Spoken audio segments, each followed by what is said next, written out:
The scorching sun hung low over Rattlesnake Gulch as three outlaws circled a lone stranger, like vultures eyeing their prey.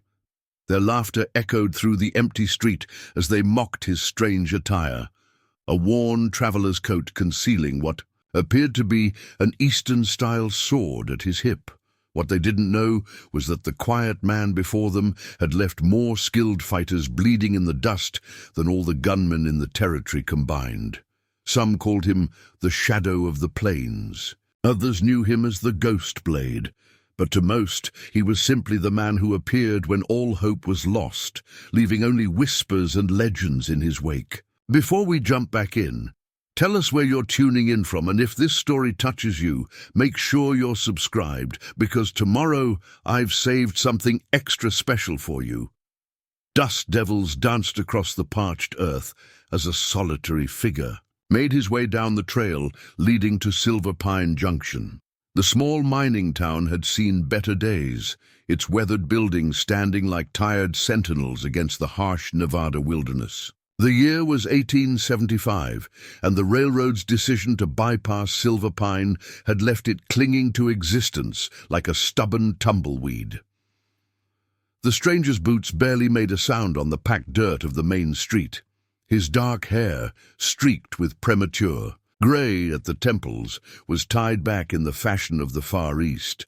The curious sword at his hip drew sideways glances from the few townspeople brave enough to venture out in the midday heat. But it was his eyes that truly set him apart. Steel gray and alert, they moved with the practiced precision of a man who had learned the hard way never to miss a detail. "Hey there, fancy man." The call came from the shadows of the Silver Pine. "Saloon. Ain't you lost? Theater troupe came through last month."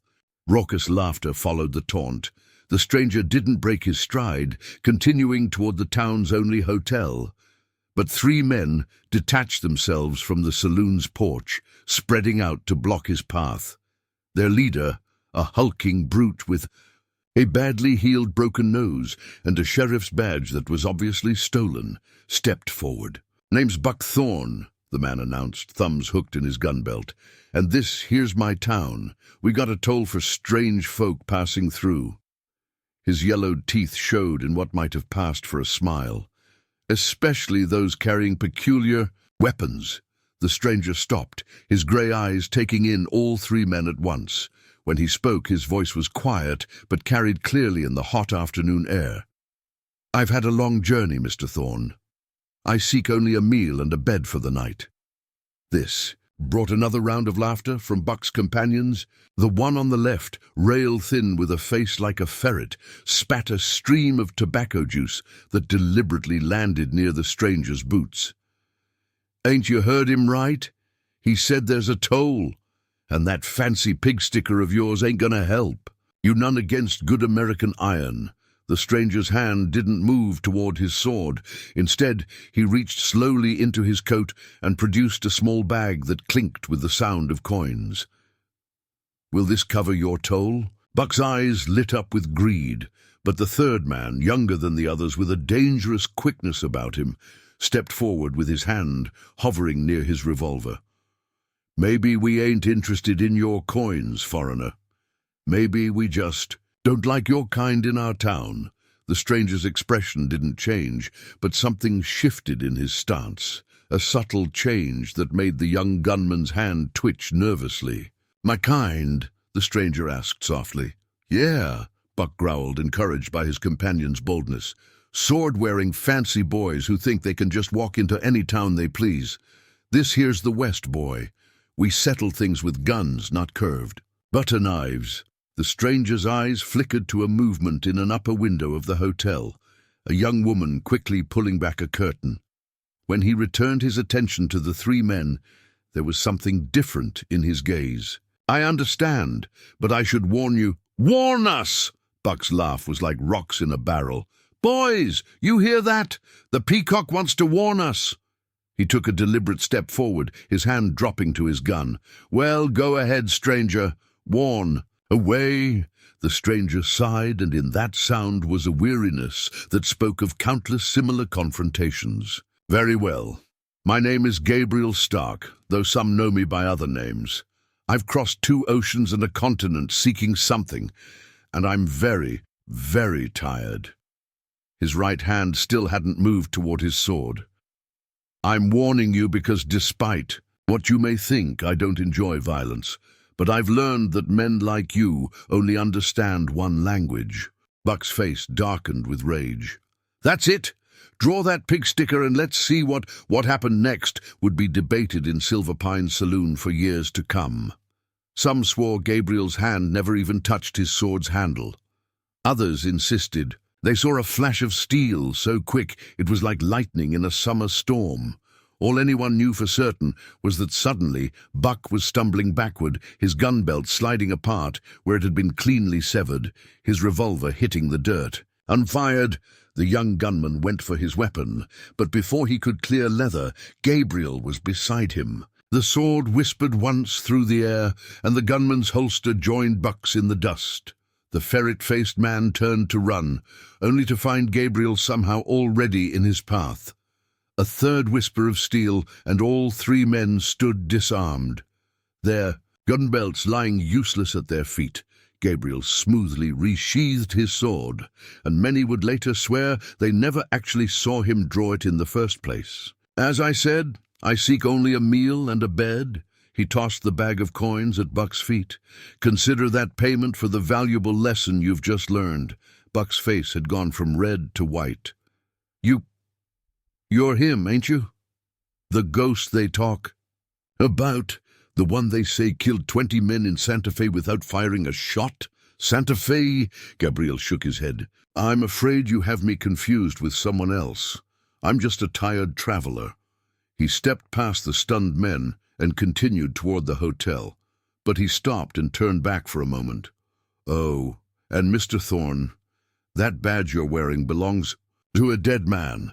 I'd suggest you remove it before its rightful owner's friends come looking for it." Buck's hand flew to the stolen badge as Gabriel disappeared into the hotel. The 3 men stood in the street, their ruined gun belts at their feet, as the afternoon wind kicked up another dust devil that seemed to mock their humiliation.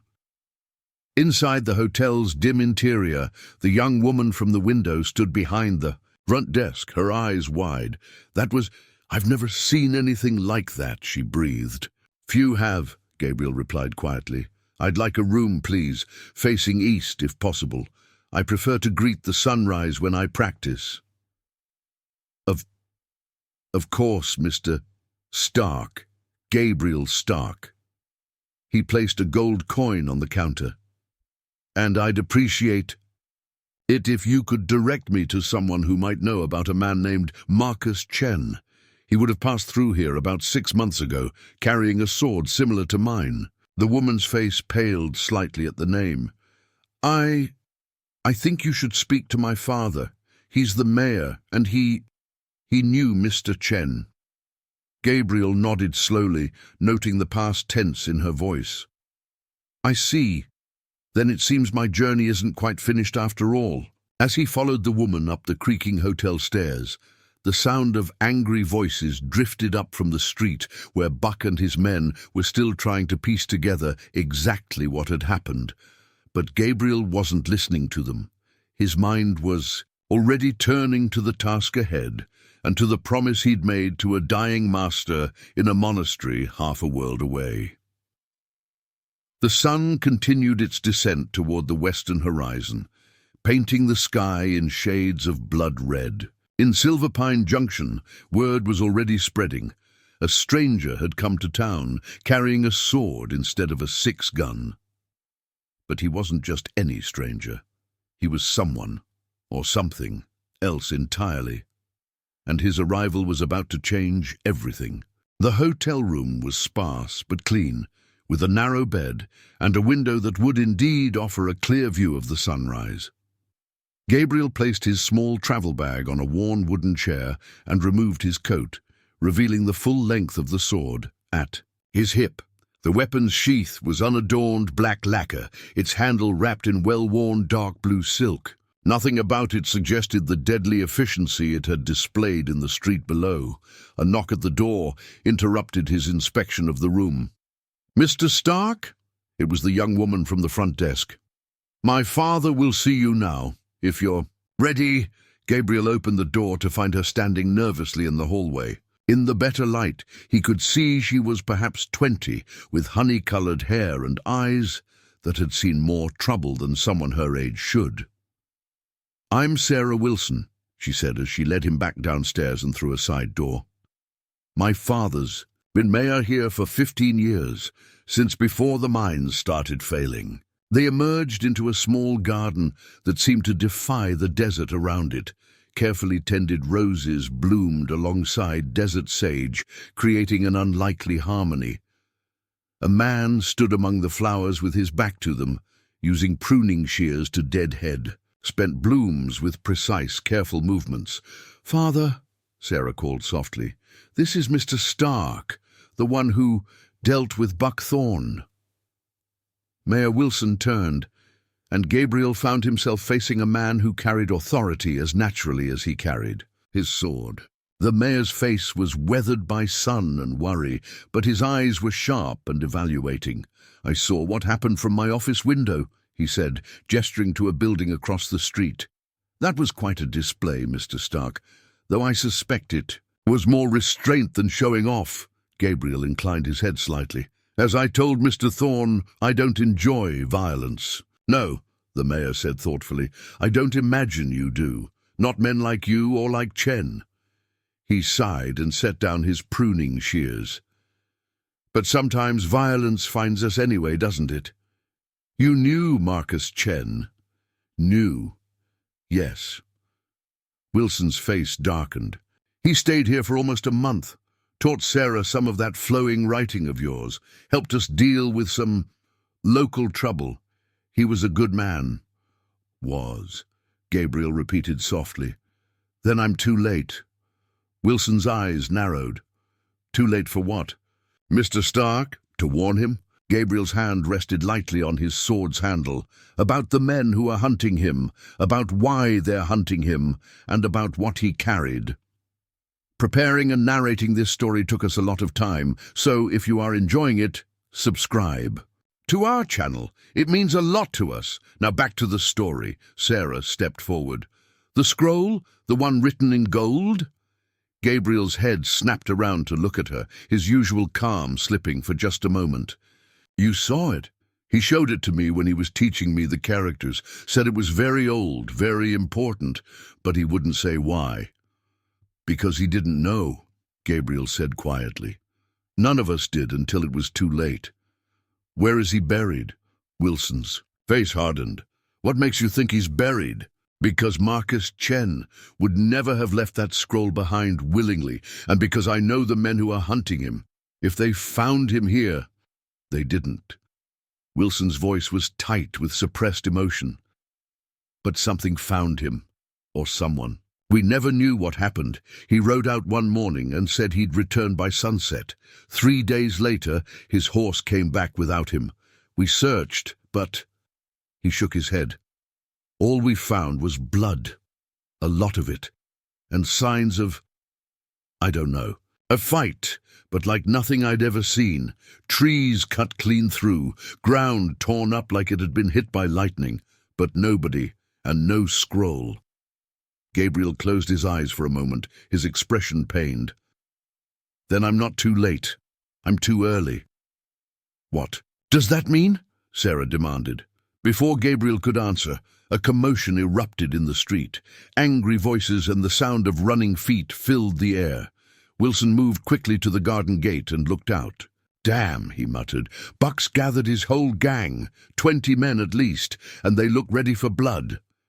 "Father," Sarah said urgently, "the cellar. There's still time for Mr. Stark to—" "No." Gabriel's voice was calm as he stepped past them, both out into the street. "Blood has already been spilled in your town over this matter. I won't hide while more is shed." He looked back at them, his grey eyes intense. "But I suggest you both take cover. What's about to happen? It's best if there are fewer witnesses." As he walked out to face the approaching mob, his sword hand was steady and his steps were sure, But in his mind, he was already counting the cost. Not in lives, but in secrets that could no longer be kept. For if Buck and his men forced his hand, Gabriel would have to show them why the sword at his hip wasn't just a weapon. It was the key to everything. And the men who had killed Marcus Chen, or tried to, would soon know exactly where to find it. Buck Thorne's gang spread out across the street in a rough semicircle, their boots kicking up dust in the dying light. The setting sun cast long shadows that made their numbers seem even greater than they were.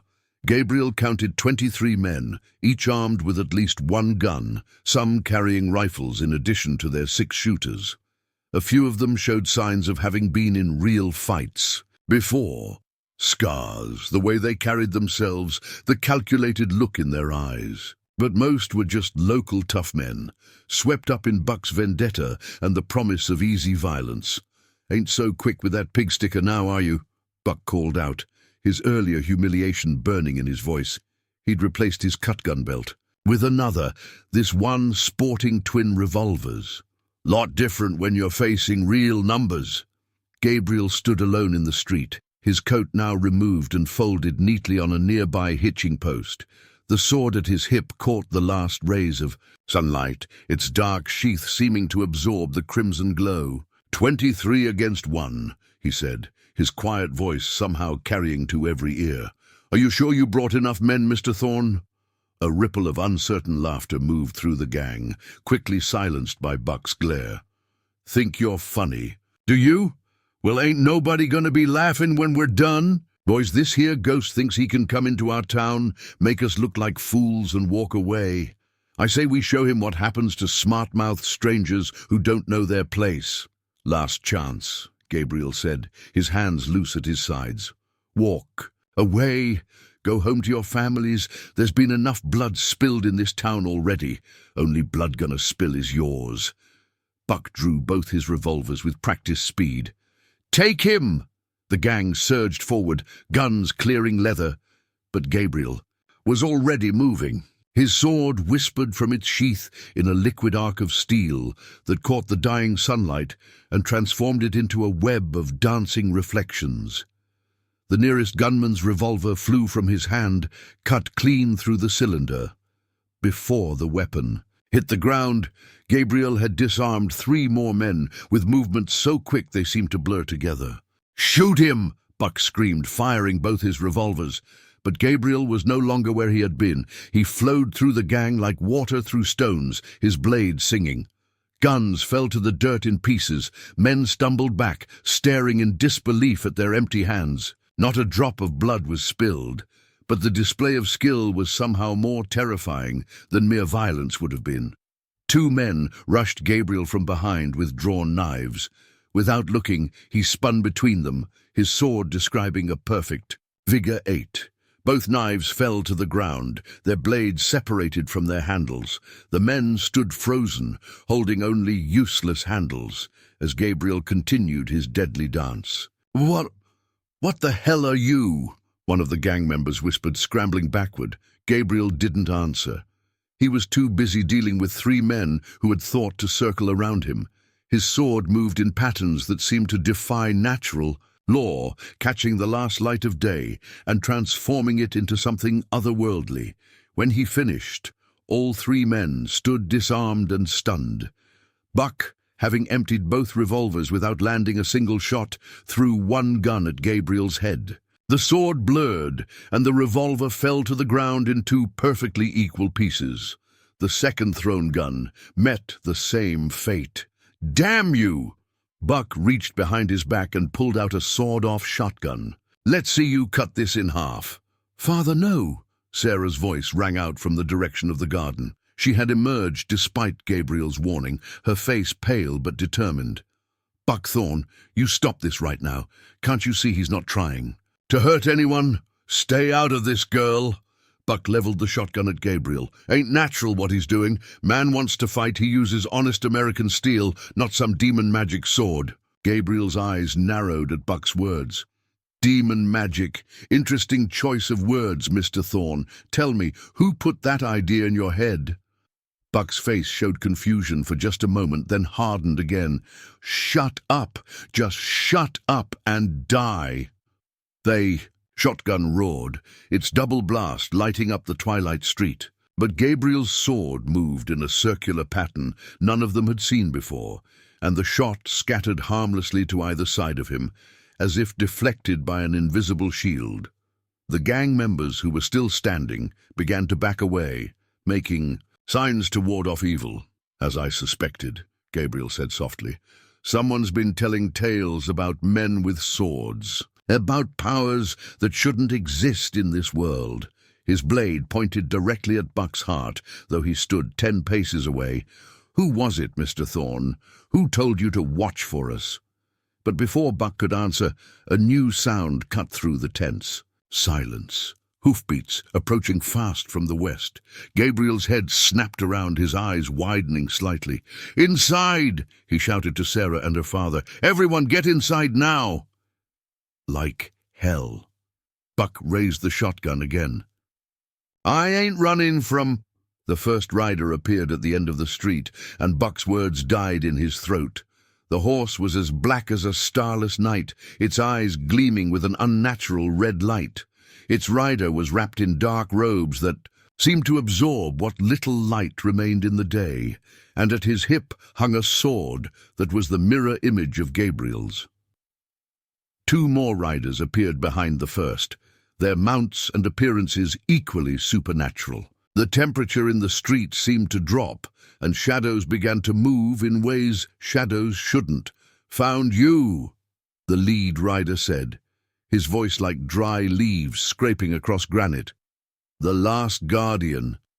We've been looking for you for a very long time." Gabriel's stance shifted subtly, his sword rising into a position none of them had seen him use before. "Sarah, Mayor Wilson, get everyone inside.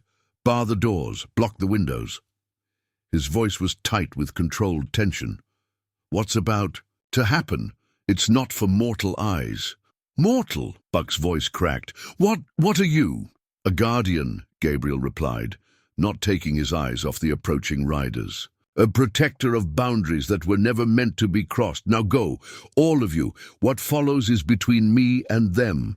The lead rider laughed, the sound like breaking glass.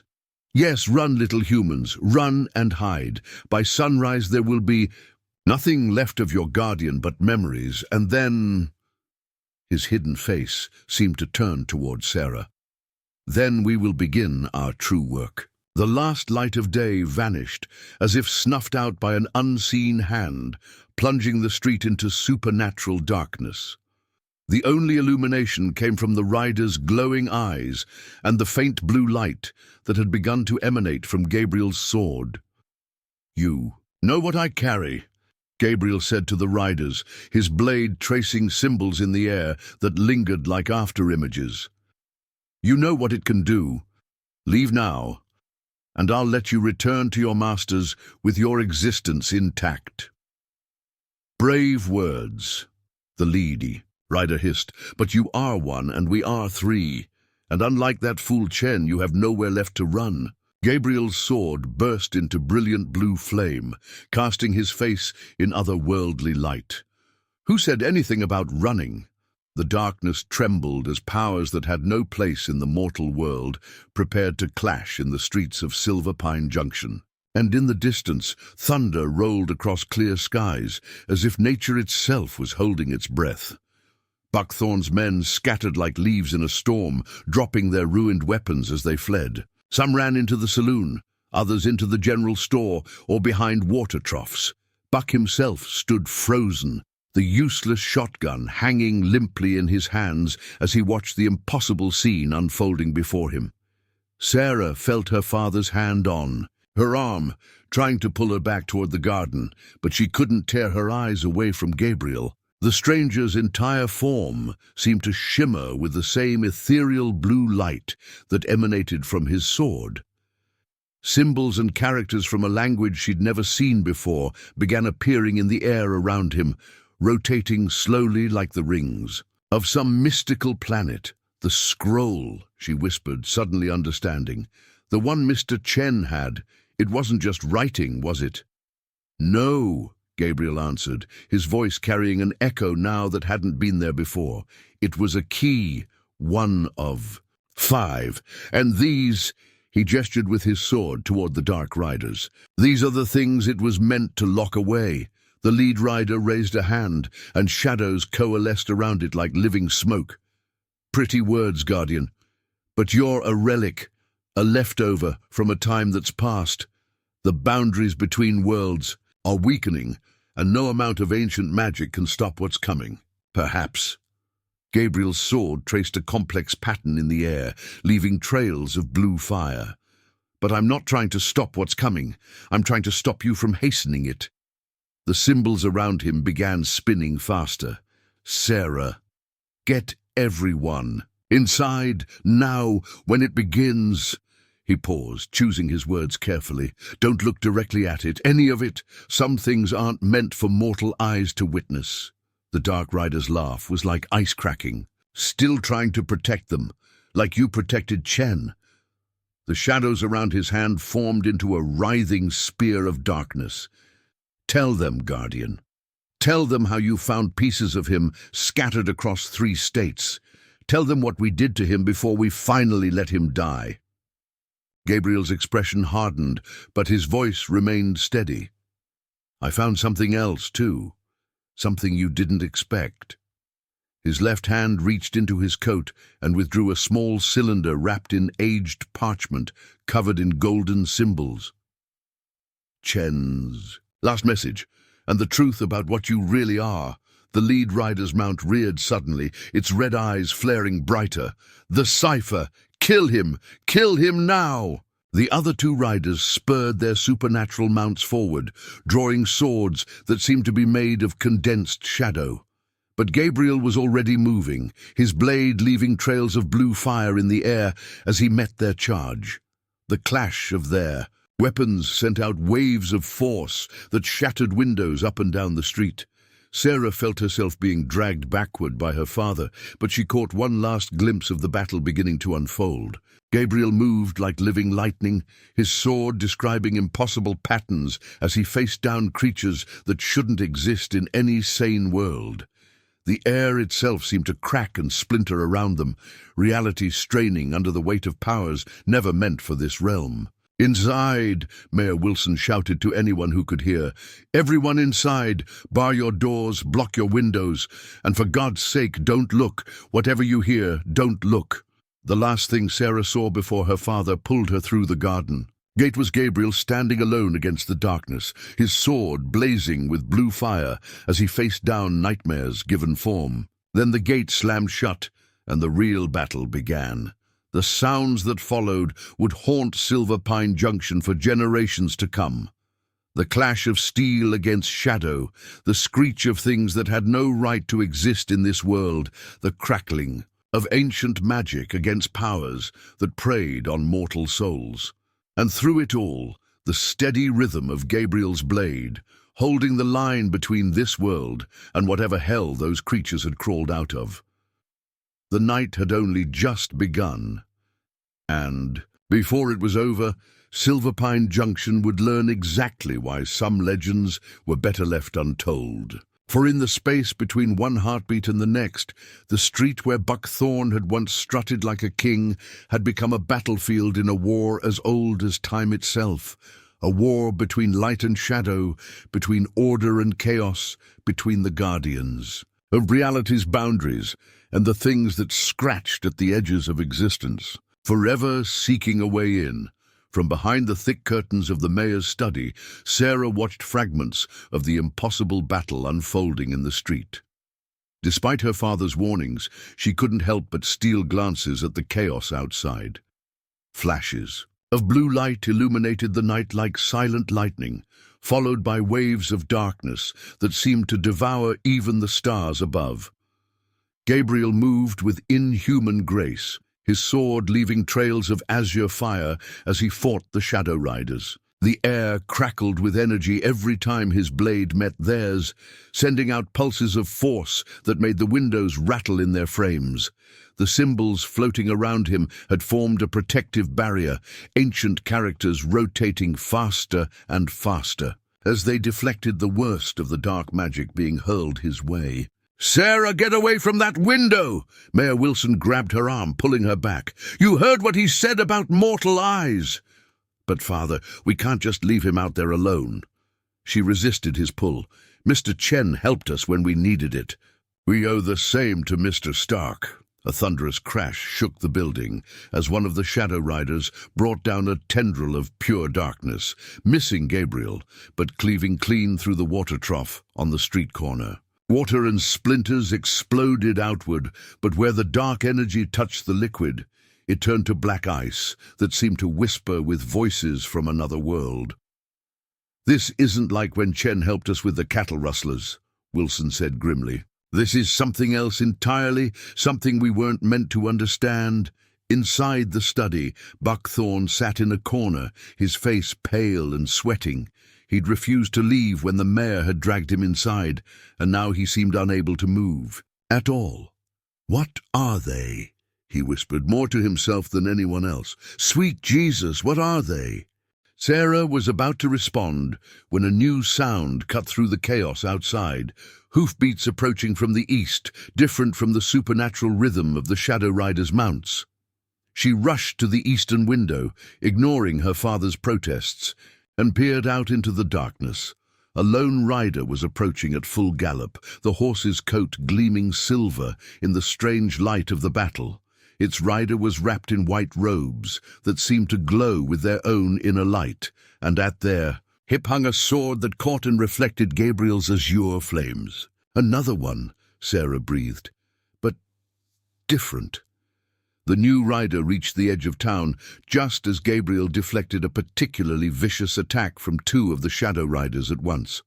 The force of the clash sent out a shockwave that shattered every remaining window on the street, but Gabriel held his ground, his sword continuing its deadly dance. "You cannot hold forever, Guardian," the lead Shadow Rider called out, his voice like grinding stones. "The boundaries weaken with every passing moment. Soon, the gates will—" "He doesn't have to hold forever," the White Rider's voice rang out, clear as a mountain stream. "He only had to hold until I arrived." Gabriel's lips curved into a slight smile, though he never took his eyes off his opponents. "You're late, Sister Chen." The White Rider dismounted in one fluid motion, her sword clearing its sheath with a sound like a singing crystal. "A daughter's duty to her father took precedence, Brother Stark, but I'm here now." She stepped into the street, her blade beginning to glow with the same azure fire as Gabriel's. "And I brought what you asked for."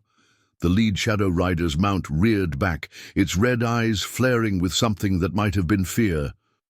"The second key! Impossible! We killed Chen before he could pass it on." "Did you?" Sister Chen's voice was cold as winter steel. "Did you check his daughter's grave? The one that was mysteriously empty when you went to retrieve the scroll?"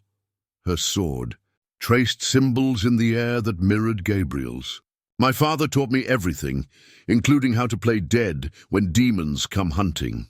Inside the study, Sarah gripped the windowsill so hard her knuckles turned white. "There's two of them. Two guardians. Three, actually," a quiet voice said. From behind them, Sarah spun around to find a Native American man standing in the study doorway, his buckskins adorned with symbols similar to those floating around Gabriel outside. A sword hung at his hip, its handle wrapped in leather and decorated with eagle feathers. "Thomas, Laughing Wolf," he said with a slight bow. "Guardian of the Western Gate, and you must be Sarah Wilson. Chen spoke highly of you." Buck scrambled to his feet, reaching for a gun that wasn't there. Where did you come from?" "Through the shadows they cast," Thomas replied calmly, as if this explained everything. "They're so focused on breaking through, they didn't notice me slipping past their defenses." He moved to the window, looking out at the battle. "Ah, good. My Chen made it. Now we can begin." "Begin what?" Mayor Wilson demanded. The real fight. Thomas drew his sword, which began to glow with the same blue fire as the others. What you've seen so far was just them testing Gabriel's defenses. But now, he smiled, though there was no humor in it. Now, they'll learn why the boundary between worlds was entrusted to the Guardians in the first place. Outside, Sister Chen and Gabriel had taken up positions on either side of the street, their swords moving in perfect synchronization as they wove a web of burning blue light between them. The Shadow Riders pressed their attack, but now they seemed more desperate than confident. Your father died screaming, the lead rider snarled at Mai Chen. He begged for mercy at the end. Did he? My sword never stopped its deadly dance. Strange. In his last message to me, he wrote that he laughed in your face, that he died knowing his daughter would finish what he started. Her blade flashed, up, catching a tendril of darkness and shattering it like black glass. He wrote that you were afraid. Thomas stepped past Sarah and her father, moving toward the study's French doors that led to the street. Stay inside, he said firmly. What comes next? Well, let's just say some mysteries aren't meant for mortal understanding. But what are you going to do? Sarah asked. Thomas paused with his hand on the door handle. We're going to remind them why the boundaries were created in the first place. Why are there even shadows afraid to tread? He looked back at her, his eyes now glowing with the same azure fire as his blade. And then we're going to send them back to whatever hell spawned them. As Thomas stepped out into the street, the air itself seemed to hold its breath. 3 guardians now stood against 3 shadow riders, their swords blazing with ancient power. Above them, the stars began to fade, as if retreating from what was about to unfold. Last chance, Gabriel called out to the Dark Riders. Return to your masters. Tell them the Guardians still stand. The lead rider's laugh was like breaking bones. We are beyond masters now, beyond boundaries, beyond... His words cut off as all 3 Guardians moved in perfect unison, their swords describing patterns that seemed to twist reality itself. The blue fire of their blades began to weave together, forming a net of pure energy that rose into the night sky. No, the lead rider screamed. You cannot... We can, Mai Chen said softly. We will, for my father, for all the Guardians who fell defending the boundaries. For the balance, Thomas added, his blade leaving trails of fire that looked like eagle feathers in the night. For everything that is, Gabriel finished, raising his sword high, and everything that should remain separate.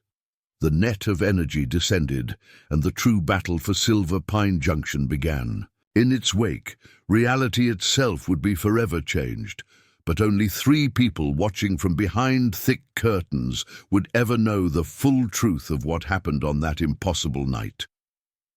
The Shadow Riders tried to retreat, their supernatural mounts rearing and screaming with voices that sounded disturbingly human, but the net of azure energy had already begun to close around them, cutting off their escape. Where the burning blue light touched the shadows surrounding them, the darkness hissed and recoiled like water on a hot griddle. You think this will hold us? The lead rider snarled, his sword slashing at the energy net. Where his blade cut through, the darkness seemed to leak into the very air itself. We are beyond such primitive bindings. Primitive? Thomas's voice carried a hint of amusement. You still think these are just binding spells? His sword moved in a complex pattern, and suddenly the Native American symbols floating around him began to merge with the Chinese characters. From Mai's blade and the ancient runes emanating from Gabriel's weapon, these are the original words of creation themselves. Sarah watched in awe as the 3 different writing systems began to flow together, forming new patterns that seemed to exist in more dimensions than the human mind was meant to comprehend. Looking at them directly made her eyes water and her head spin, but she couldn't look away. The boundaries between worlds weren't created to cage you, Mai Chen explained, her blade dancing through forms that her father had perfected over decades. They were created to protect you from what lies beyond, from what would happen if everything that is separate became one.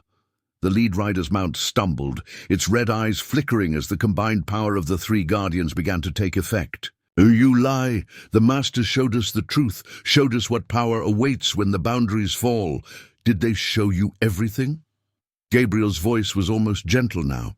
"Did they show you what happened to the last world that tried to merge with ours? Did they show you why the Guardians were chosen in the first place?" Thomas began moving in a wide circle around the trapped riders, his sword leaving trails of blue fire that formed a perfect ring on the ground. Where the flames touched the earth, strange symbols bubbled up from the dirt itself, as if they had been waiting there since the foundation of the world. "The Masters."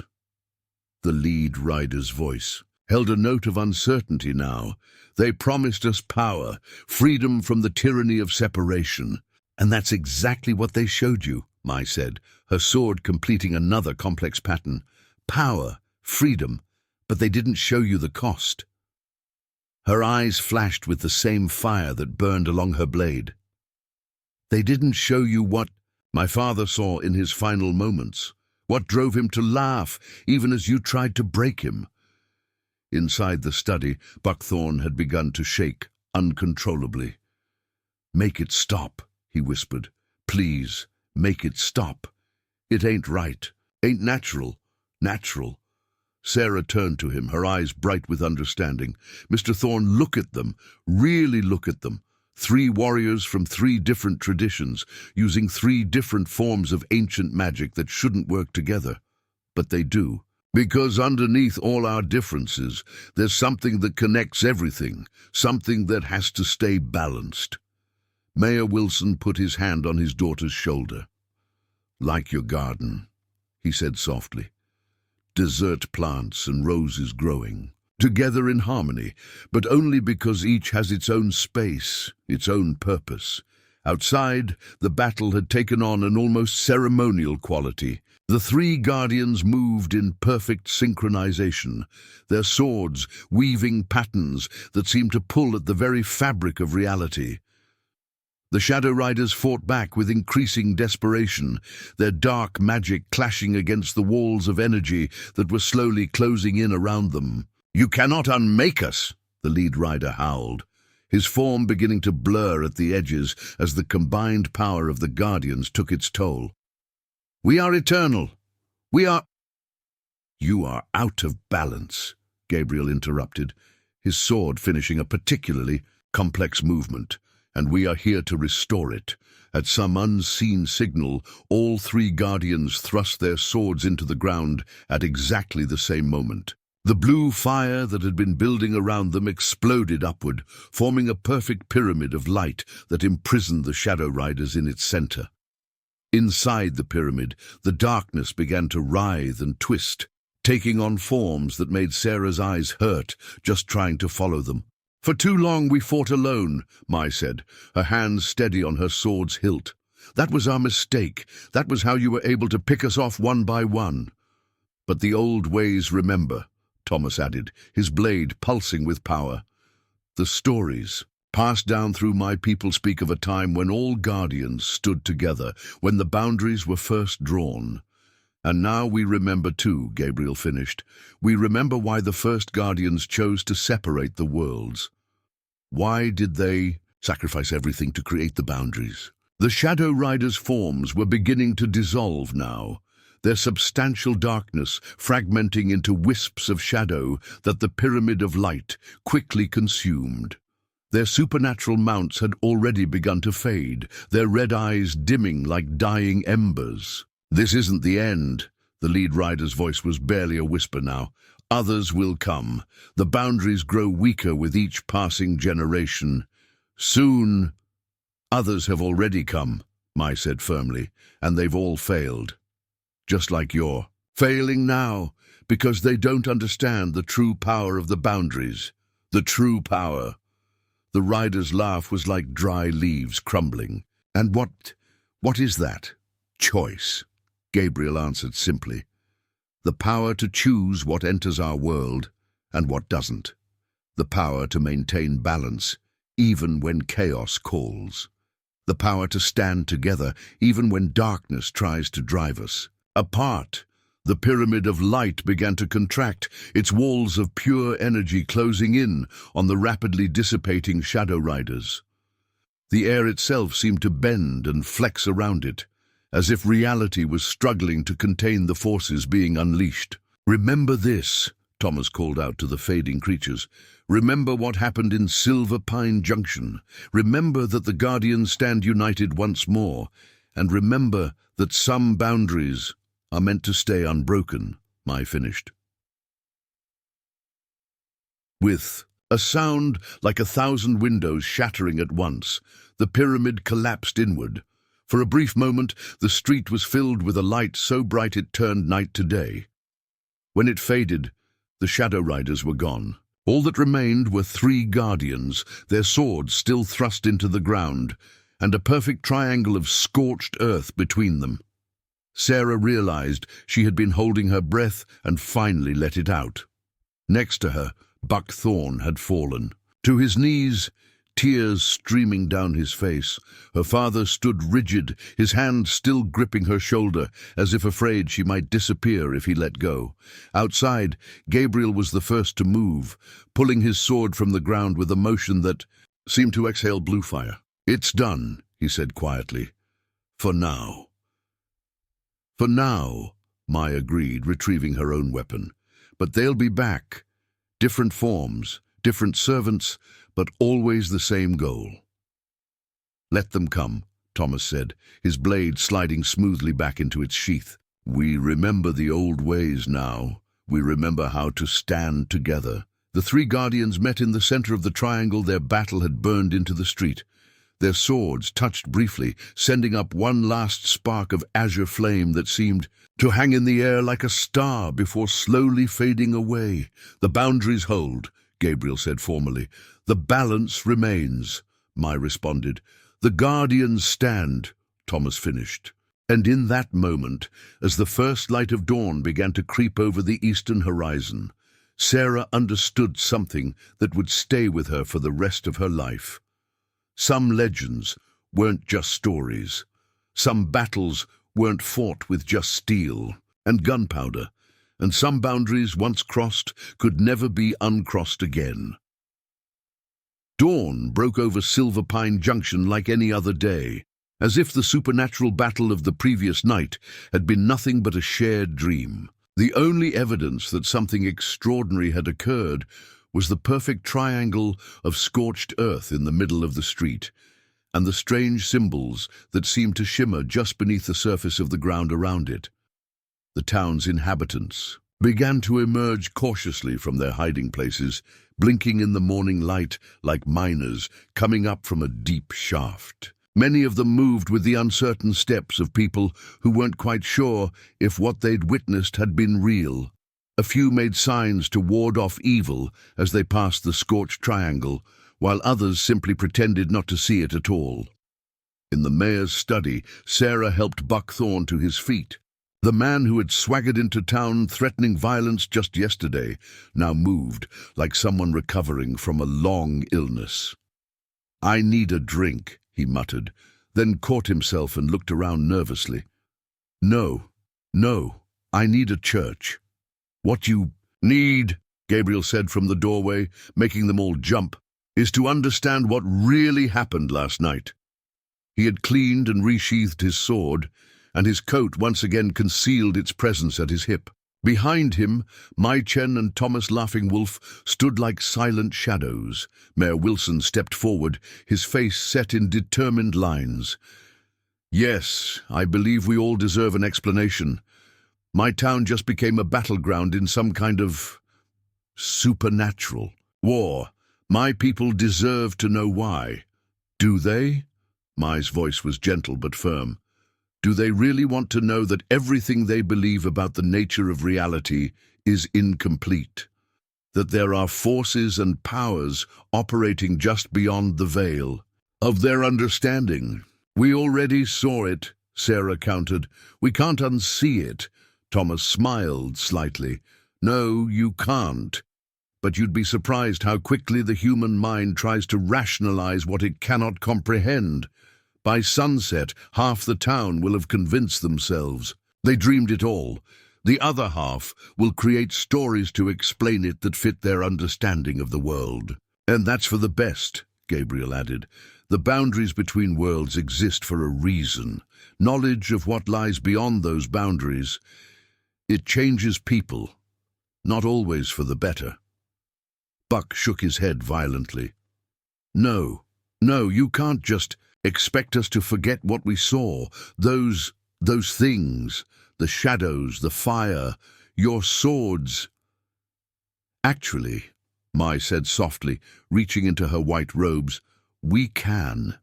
She withdrew a small silk bag that seemed to shimmer with its own inner light. This powder is made from lotus petals grown in a monastery that exists in two worlds at once. When burned, it helps people adjust their memories. Sarah stepped back, alarmed. You're going to make us forget? Not everything, Thomas assured. Just the parts that might drive you mad if you dwelt on them too long. You'll remember that something important happened here, that justice was served, that balance was restored. But the details, he shrugged, those are better left to legend. No. Sarah's voice was firm. I want to remember. I need to remember. Mr. Chen taught me his writing for a reason. He trusted me with knowledge of something bigger than myself. I won't give that up. Gabriel studied her for a long moment, then nodded slowly. Chen was right about you. He said you had the spirit of a guardian, even if you weren't born to the calling. He turned to Mai. Your father's student. Perhaps. Mai's eyes widened, slightly. You can't be serious. She's not trained, not prepared. Neither were we when we were first chosen, Thomas pointed out. The boundaries choose their own guardians, in their own time. And they're weakening, Gabriel added grimly. We felt it during the battle. The shadows were stronger than they should have been, more substantial. We need all the help we can get. Buck finally found his voice again. Wait, are you saying you want to make her one of you? One of these guardian things? The choice would be hers, Gabriel said quietly. But yes, the signs are there. Chen saw it. That's why he taught her the characters, why he trusted her with knowledge he shouldn't have shared. He was preparing her in his own way. Sarah felt something stir inside her, like a key turning in a lock she hadn't known existed. The scroll he showed me, the one with the golden writing. He said I took it naturally, that the characters seemed to speak to me. They did speak to you, Mai confirmed, just as they spoke to each of us when we were chosen. The boundaries recognized their own. Mayor Wilson stepped between them and his daughter. Now wait just a minute. You can't just come in here and recruit my daughter into some mystical war. With respect, Mr. Wilson, Thomas said, we're not recruiting her, we're recognizing what's already there. The choice will be hers, but the potential that's been inside her all along. Gabriel moved to the study's window, looking out at the townsfolk who were still giving the scorched triangle a wide berth. The shadows were right about one thing. The boundaries are weakening. Each generation, they grow a little thinner. The forces that want to break them grow a little stronger. We need new guardians, those who understand both the old ways and the new. And if I say no? Sarah asked, though something in her voice suggested she already knew her answer. Then you'll forget like the others, Mai said simply. You'll go back to your life, and we'll go back to our eternal watch. But if you say yes, she drew her sword, which caught the morning light and transformed it into patterns that danced across the study walls. If you say yes, you'll learn why the boundaries exist, why they must be maintained, and how to fight the shadows when they return. When, not if, Thomas added. They'll come back? Buck asked, his voice shaking slightly. They always do, Gabriel confirmed. Different forms, different servants, but always the same goal. To break down the walls between worlds, to let in things that should remain separate. Sarah moved to stand beside Gabriel at the window. Outside, life was already trying to return to normal. The general store was opening its doors. The saloon was sweeping up broken glass. People were beginning to move about their daily routines, their minds already starting to blur the impossible events of the night into something more digestible. "If I say yes," she said slowly, "what happens next?" "We teach you," Mai answered. "The forms, the characters, the old ways and the new. You'll learn to read the signs in the world around you, to see the boundaries that others can't perceive. And eventually," she gestured to her sword, "you'll learn one of these, a blade that exists in two worlds at once, capable of cutting both shadow and substance." "It won't be easy," Thomas warned. "The training is hard, life is harder. You'll have to leave everything you know behind, at least for a time.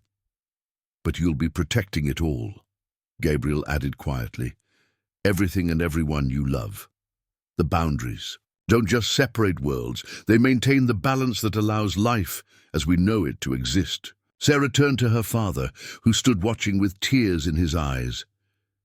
"Dad, I always knew," he said softly. "From the day Chen started teaching you, I knew something was different about you. The way you could make things grow in that garden that had no business growing in desert soil. The way you seemed to know things you couldn't possibly know." He managed a weak smile.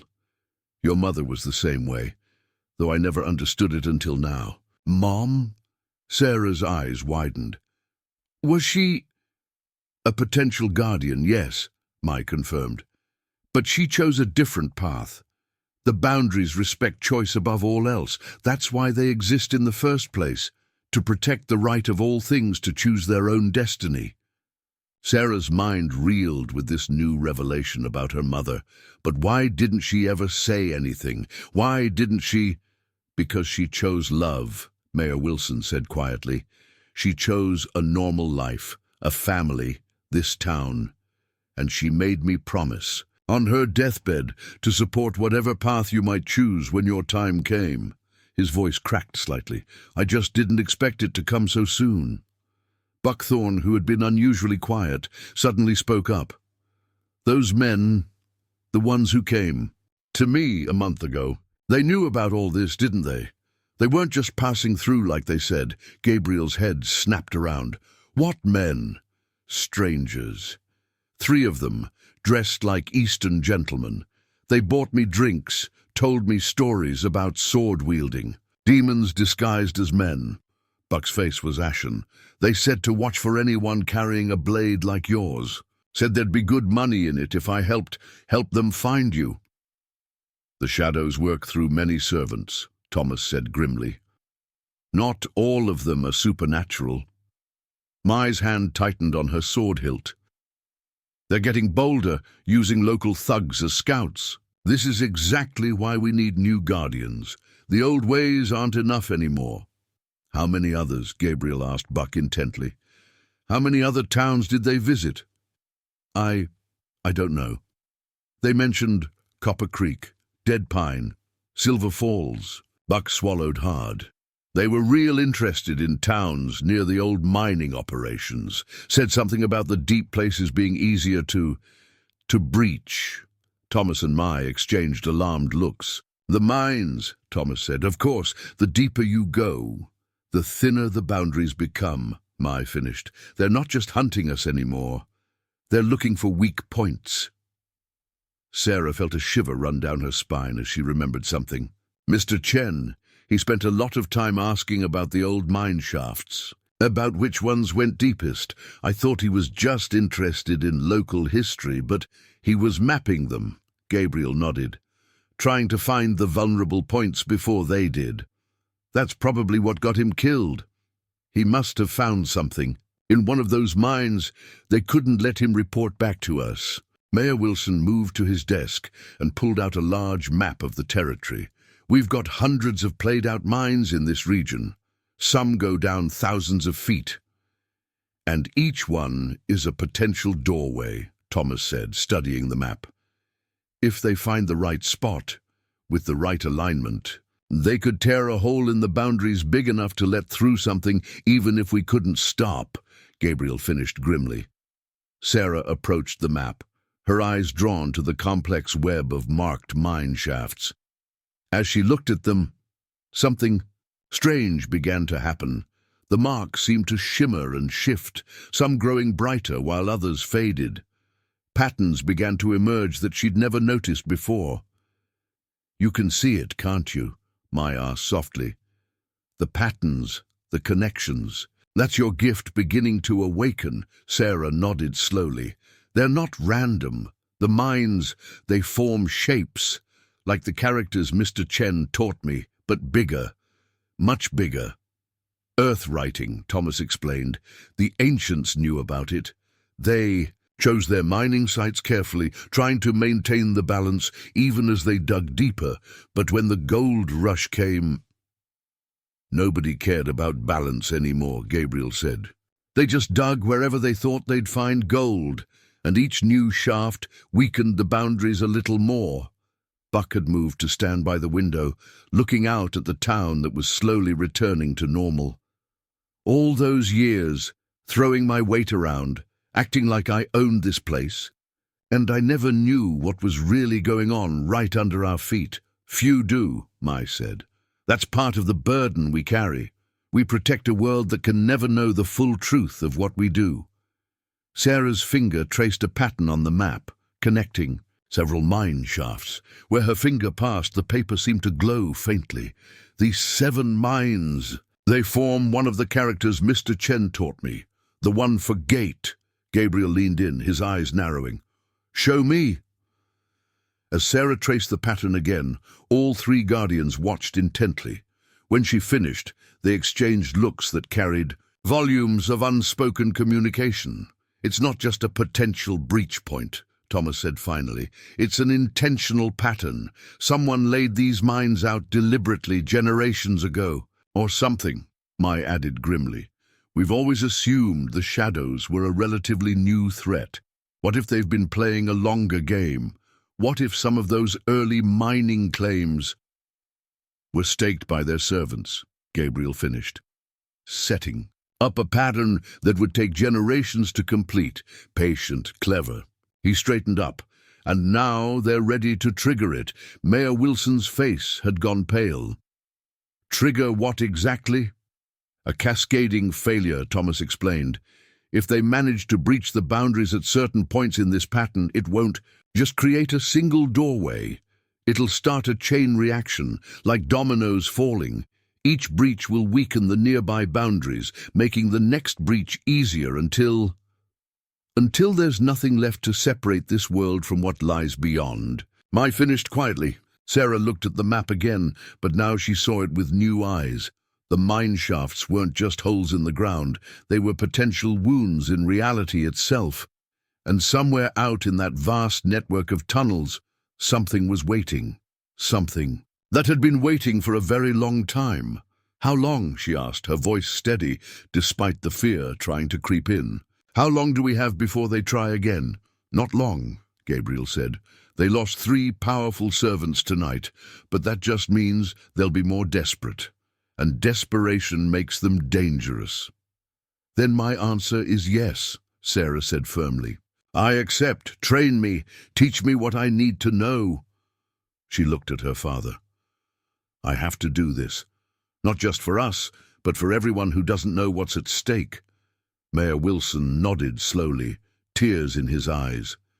"Your mother would be proud. She always said you had her spirit and her sense of duty." Buck cleared his throat. "Listen, I know I've been nothing but trouble, but I want to help. I can't fight shadows or wield magic swords, but I know these mines. Every shaft, every tunnel. If you need a guide..." Gabriel studied him for a moment, then nodded. "Redemption is also a choice the boundaries respect. We'll need all the help we can get." "Then it's settled," Mai said, reaching into her robes. She withdrew a small wooden box, intricately carved with characters from a dozen different traditions. "Sarah Wilson, are you prepared to begin your training as a guardian of the boundaries?" Sarah squared her shoulders and stepped forward. "I am." Mai opened the box, revealing a simple bronze pendant inscribed with a single character, the same one Sarah had traced on the map. "Then let us begin. The shadows are rising, the boundaries are weakening, and time— She glanced out the window at the sun climbing higher in the sky. Time is no longer our ally. The morning light streamed through the study windows, casting long shadows across the map with its web of potential doom. But now those shadows seemed less threatening, less absolute, for in their midst stood 4 guardians, 3 proven, 1 newly chosen, ready to hold the line between this world and whatever waited in the darkness beyond.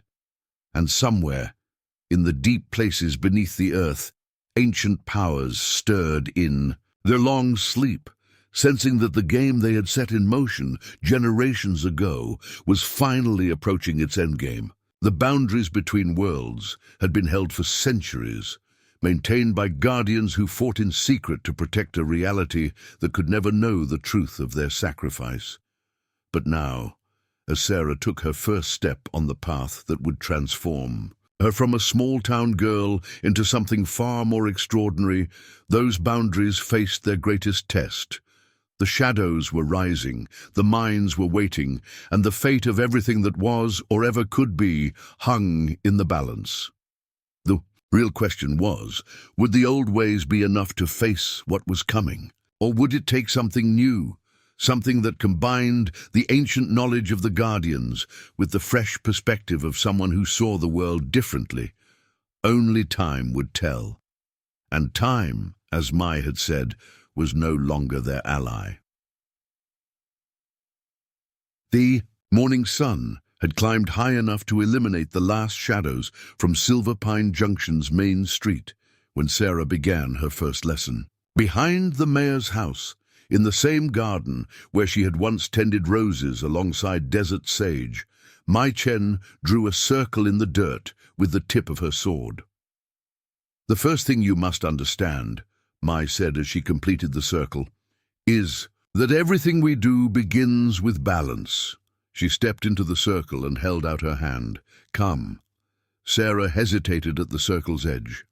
This morning she had watched this woman help battle supernatural forces with a sword that blazed with blue fire.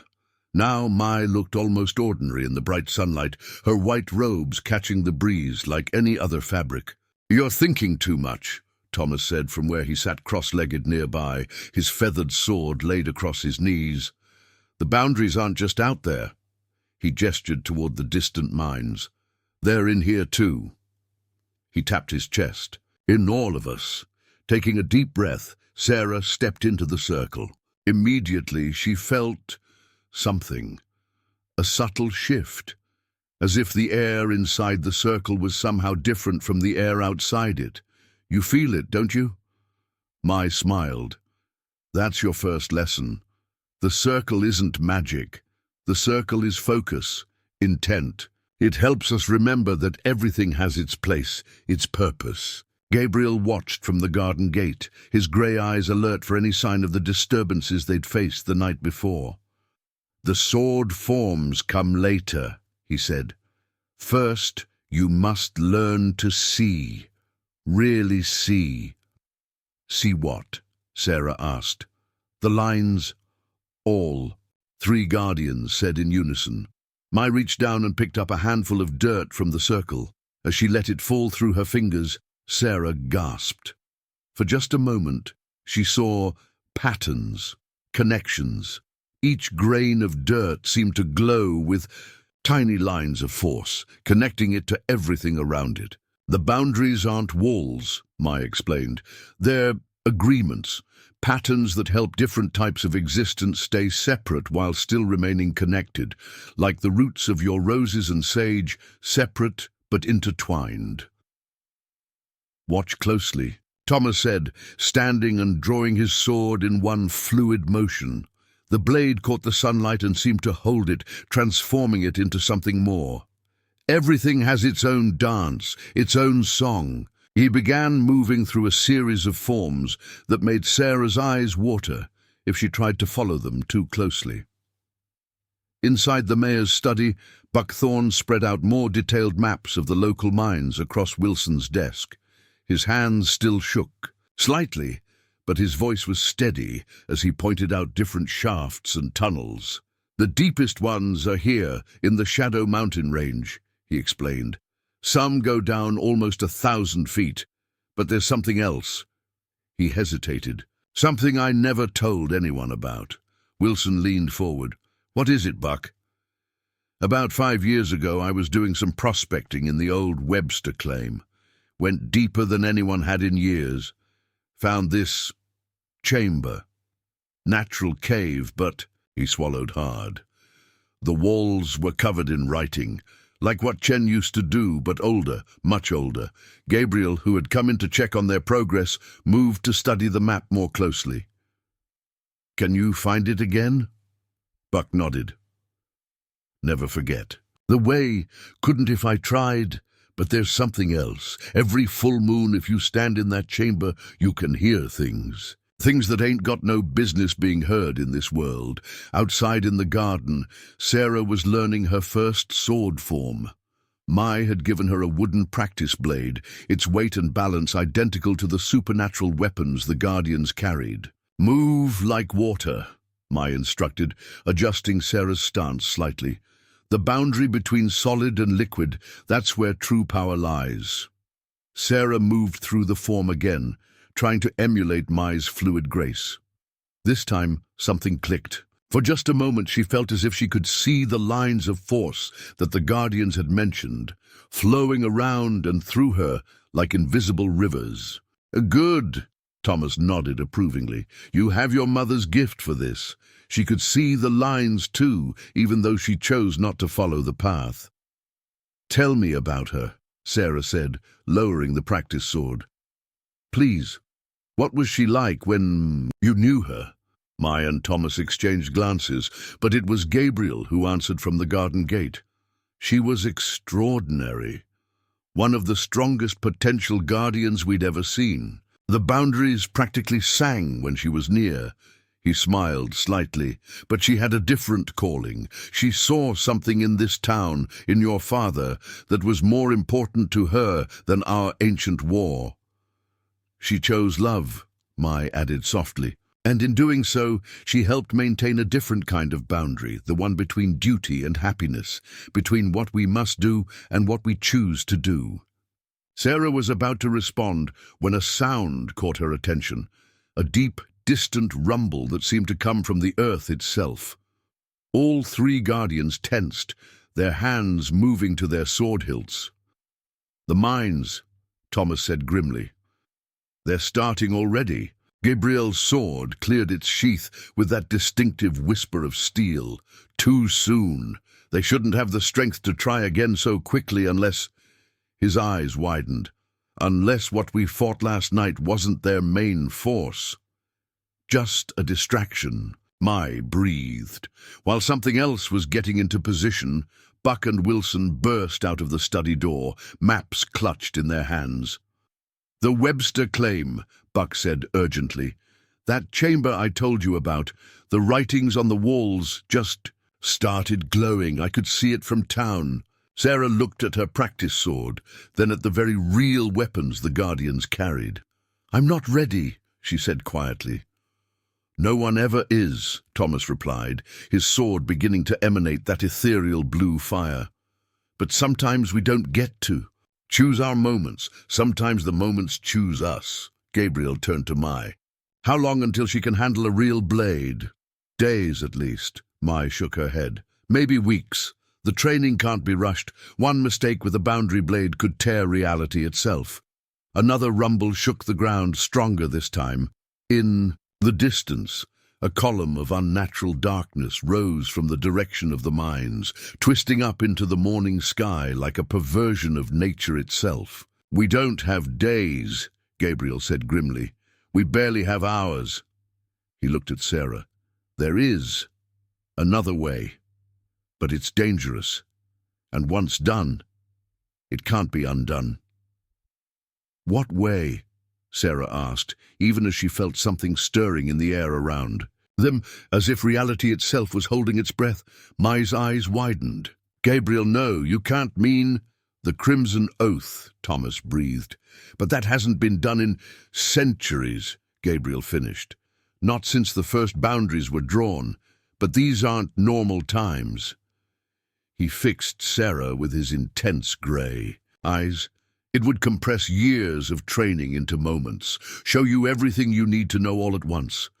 But the cost—" "What cost?" Sarah demanded. "Pain," Mai said softly. "More pain than any human was meant to endure.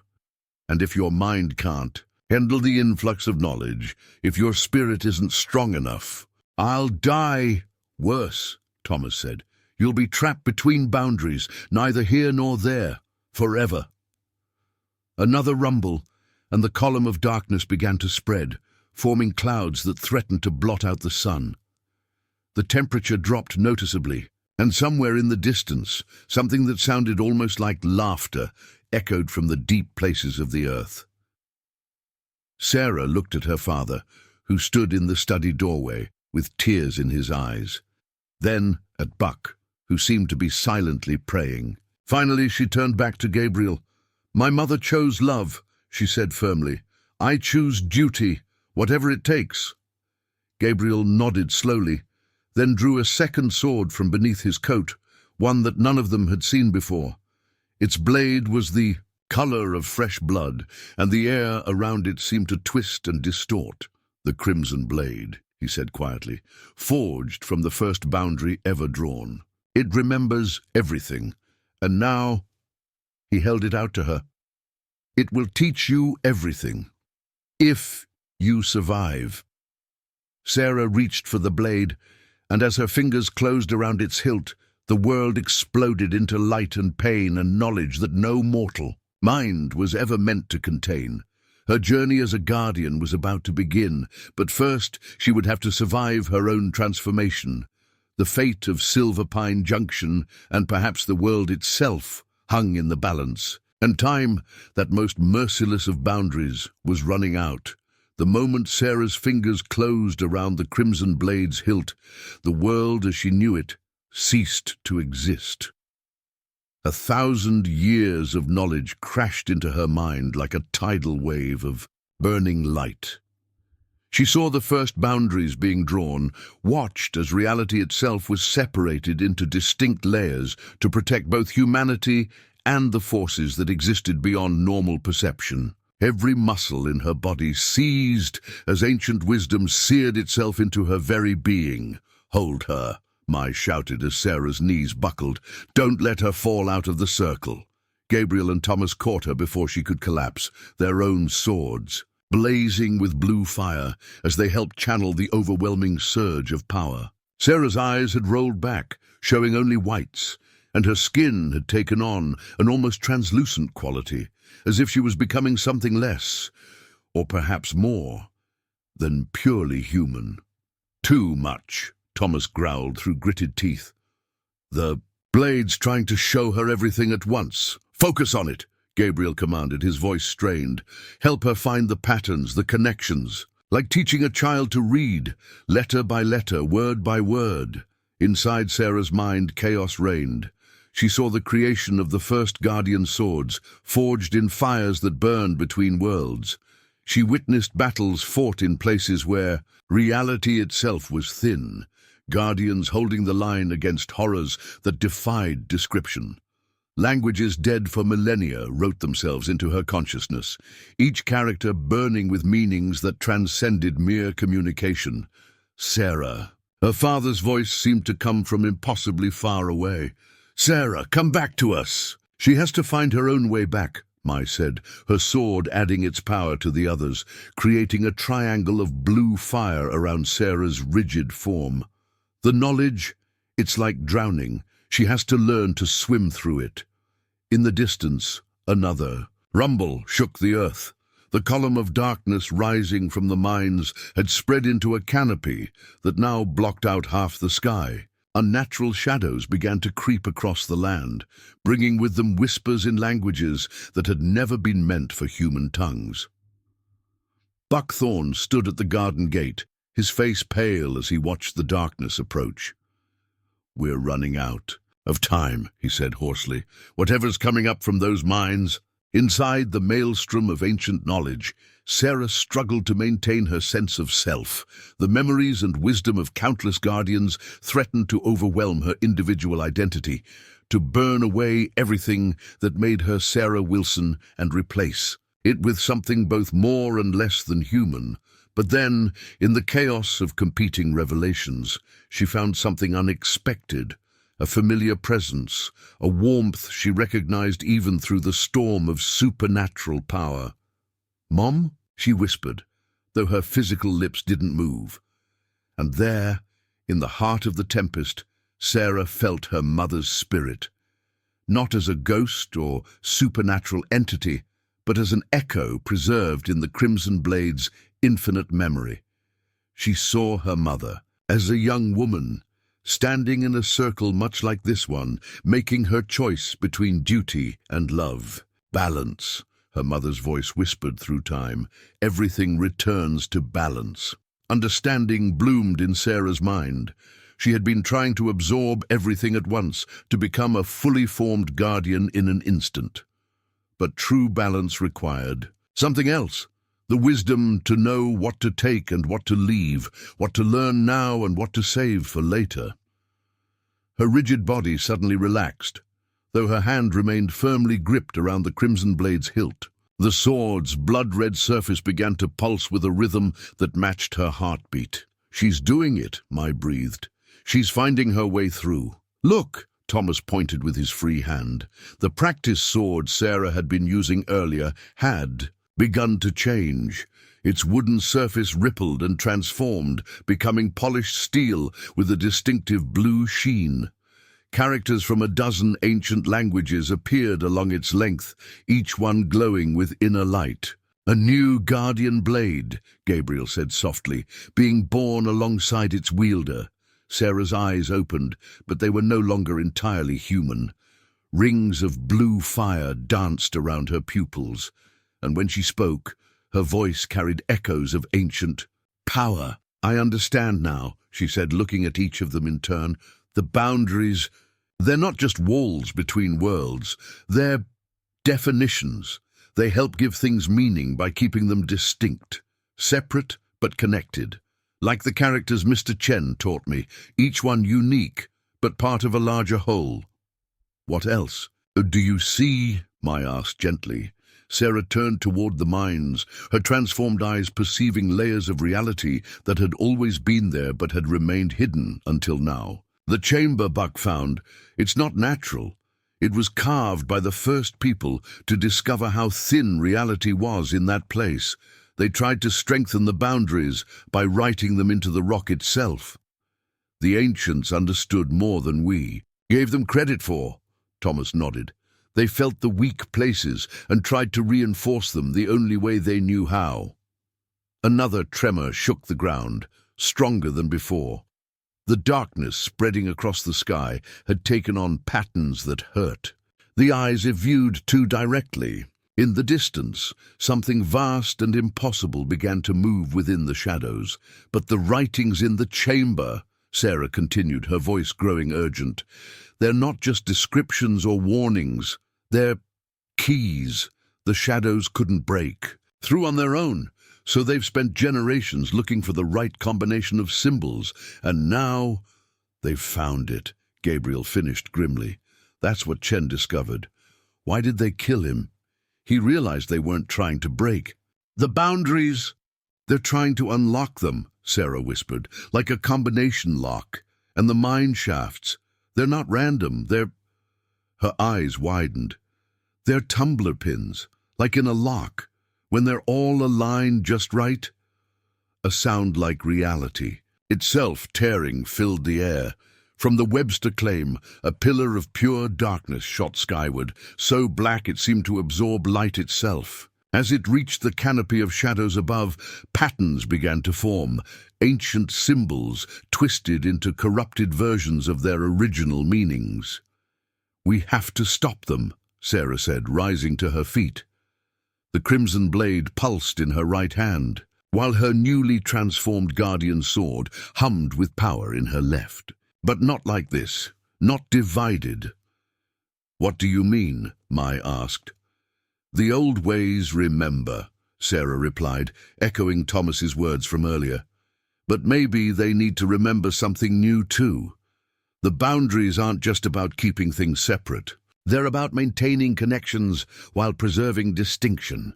She stepped forward, bringing her swords together in a cross before her. Where the blades touched, red and blue energies swirled together, creating patterns none of them had seen before.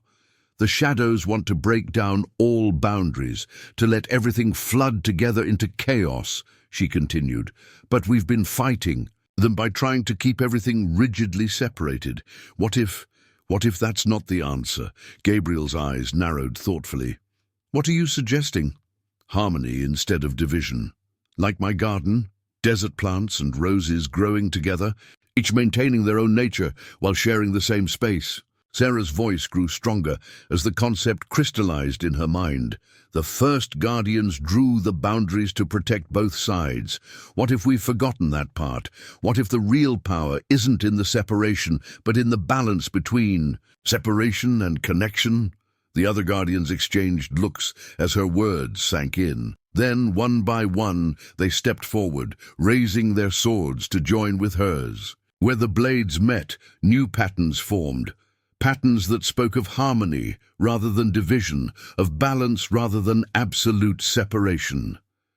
The crimson oath showed you something we'd forgotten, Thomas said quietly. Something we've been too focused on our duty to remember. The boundaries aren't meant to be walls, Mai added, understanding dawning in her eyes. They're meant to be bridges, controlled points of contact that allow for harmony while preventing chaos. A roar of furious defiance echoed from the mines, as something ancient and terrible sensed the change in the Guardian's power.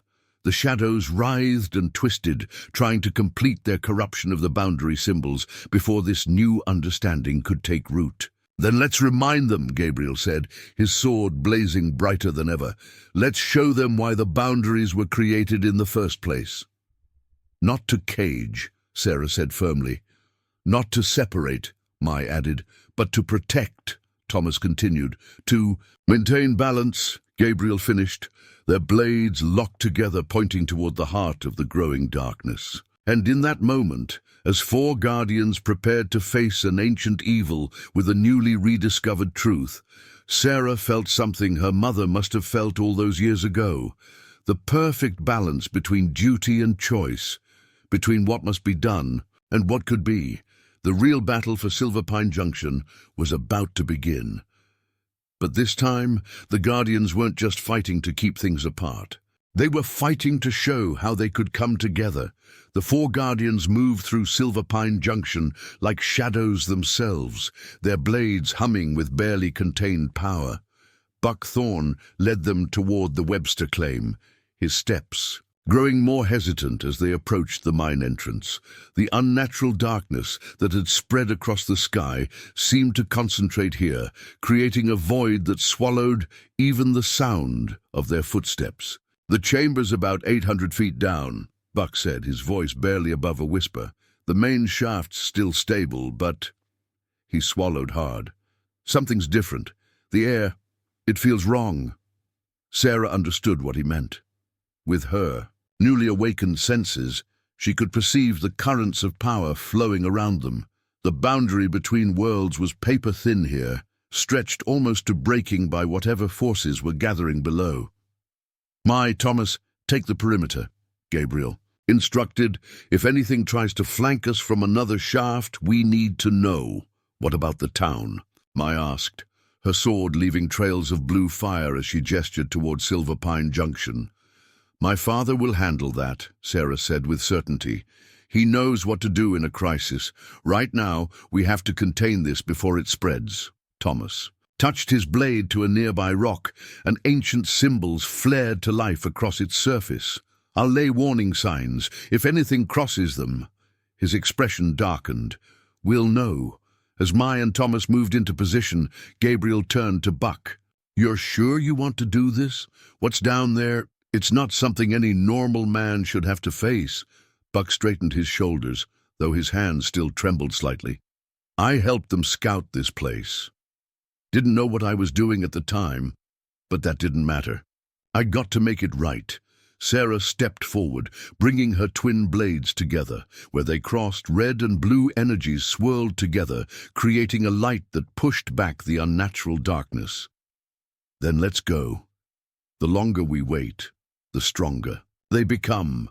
The descent into the mine was like climbing down into a nightmare. The wooden support beams that should have creaked under their weight remained eerily silent, as if sound itself was being devoured by the darkness. Their footsteps on the iron rungs of the ladder made no echo, and even their breathing seems muffled. About halfway down, Sarah felt it.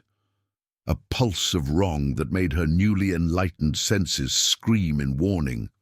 She gestured for the others. "To stop, there," she whispered, pointing with the crimson blade toward a section of wall that looked no different from any other. But to her transformed vision, she could see what was happening behind the rock. They're not just using the chamber. They're using the whole mine, the tunnels. They're like veins, carrying power to the heart below.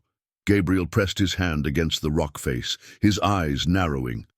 The stone itself is changing, being transformed by whatever's flowing through it. He pulled his hand back quickly. "We need to hurry." They continued their descent, the air growing thicker and harder to breathe, not from lack of oxygen, but from the weight of power pressing in around them. Buck's lantern cast shadows that moved in ways shadows shouldn't, and more. Then once Sarah caught glimpses of things skittering just at the edge of vision. Finally, they reached the bottom of the shaft. Buck pointed down a tunnel that seemed to bend in impossible ways if you looked at it too long. "Through there, about 50 yards to the chamber." His voice shook slightly. "You can hear them now, and can't you? The whispers." Sarah could. They came from everywhere and nowhere at once, speaking in languages that predated human civilization. Some of the words tried to burn themselves into her mind, but the knowledge granted by the Crimson Oath helped her shield herself from their corrupting influence. "Stay close," Gabriel warned as they started down the tunnel. "The boundaries between worlds are so thin here, a wrong step could send you somewhere you really don't want to go." They moved forward carefully, their blades providing the only reliable light. The tunnel walls had begun to sweat a liquid that wasn't water, forming patterns that hurt the eyes if viewed directly. The air grew colder with each step, until their breath should have been visible. But even that natural phenomenon seemed swallowed by the darkness. Suddenly, Buck stopped. "There," he pointed ahead with a trembling finger. "The chamber, but it's changed. The entrance to the natural cave was now anything but natural. The rock around it had been transformed into something that looked more like black glass, and symbols of corrupted power had been carved into every surface. As they watched, the symbols seemed to crawl across the stone like living things, rearranging themselves into new patterns of increasing complexity. "The lock," Sarah breathed, understanding flooding her mind. "They're not just trying to break through, they're solving it, like a combination lock, but with reality itself." A deep rumble shook the tunnel, and pieces of the transformed rock began to fall from the ceiling. But instead of dropping normally, they hung suspended in the air, slowly orbiting an unseen center of gravity. "We're too late," Buck said, his voice cracking. "They've already—" "No," Gabriel cut him off. "Look." Sarah had stepped forward, her swords held crossed before her. Where the crimson blade met her guardian sword, the energies they produced seemed to create a new kind of light, one that pushed back against the corruption, infecting the rock. "The symbols," she said slowly, her enhanced vision reading layers of meaning in the twisted characters.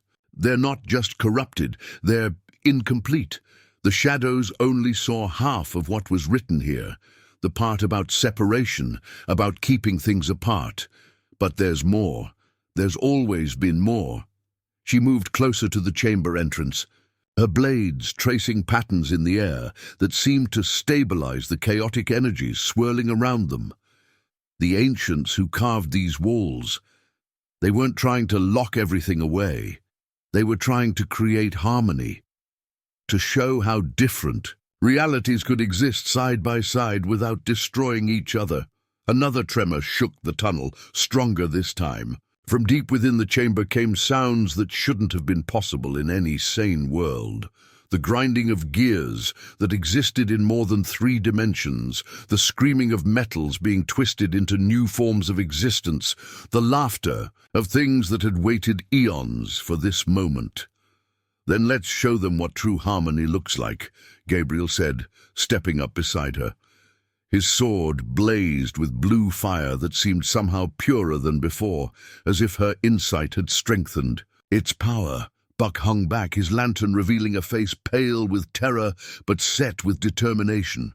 What can I do?" "Ix be our anchor," Sarah replied, without taking her eyes off the chamber entrance.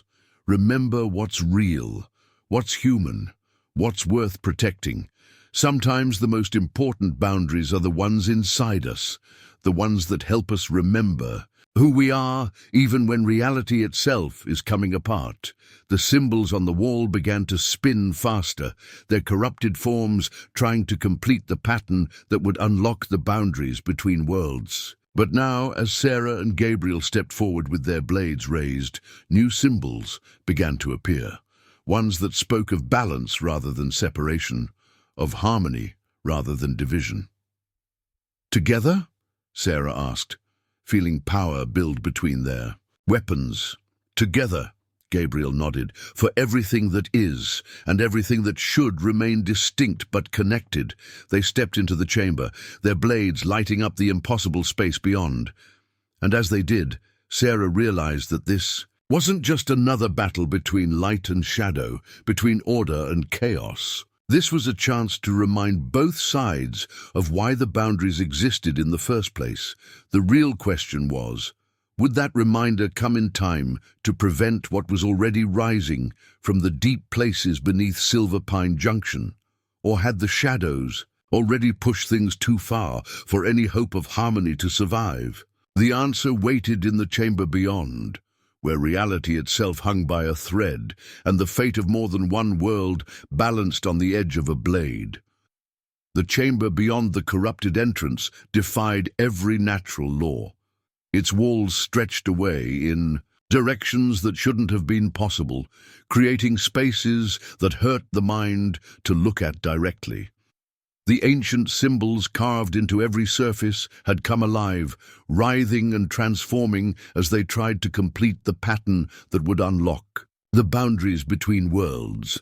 In the center of this impossible space, a column of pure darkness rose from a pit that seemed to have no bottom. As Sarah and Gabriel watched, shapes began to form in the darkness, things that existed in more dimensions than the human mind was meant to perceive, their geometries an offense to sanity itself.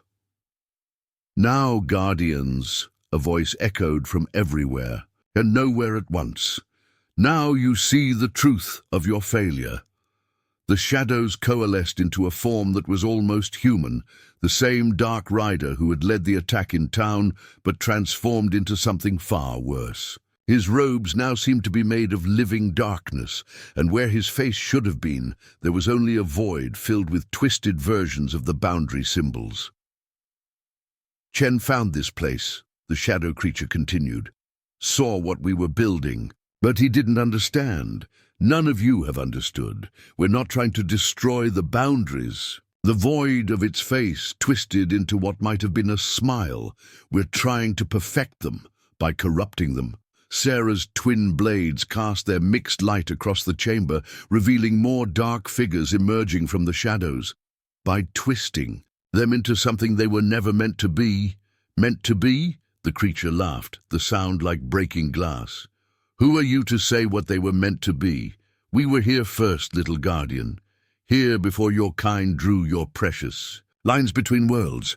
Here before reality itself knew it needed definitions." Gabriel's sword traced a pattern in the air that momentarily pushed back the darkness. "You're right about one thing. We didn't understand, but neither did you." More shadow creatures were forming now, each one a corrupted reflection of the Guardians themselves, they carried blades of pure darkness that seemed to absorb light rather than reflect it. "The boundaries weren't created to cage you," Sarah said, the knowledge from the Crimson Oath flowing through her. "They were created to protect both sides, to allow for distinction without complete separation, for harmony without chaos." "Lies!" the lead creature snarled. "The boundaries are chains. They restrict, limit, define." "Yes," Sarah stepped forward, bringing her blades together. Where they crossed, the mixed energies created patterns that made the shadow creatures recoil. "They do define. That's their purpose. Without definition, nothing has meaning. Without boundaries, everything becomes nothing." Suddenly, a new sound filled the chamber, a high, keening note that seemed to come from the rock itself. The symbols on the walls began spinning faster, their corrupted forms blurring together. "It doesn't matter what you think you understand," the shadow leader said, its form growing larger, more monstrous. "The lock is almost solved. The pattern is almost complete. Soon, all boundaries will fade, and everything will be as it was in the beginning. Infinite possibility, unlimited potential, and infinite chaos," Gabriel countered. "Unlimited destruction, the end of all meaning." Sarah felt something pulse through the chamber, a power older than the boundaries themselves. The pit in the center began to widen, its endless darkness reaching out with tendrils of void. "Buck," she called back toward the entrance. "The lantern. Keep it steady." Buck's voice shook but remained strong, holding it, but something's coming up from below.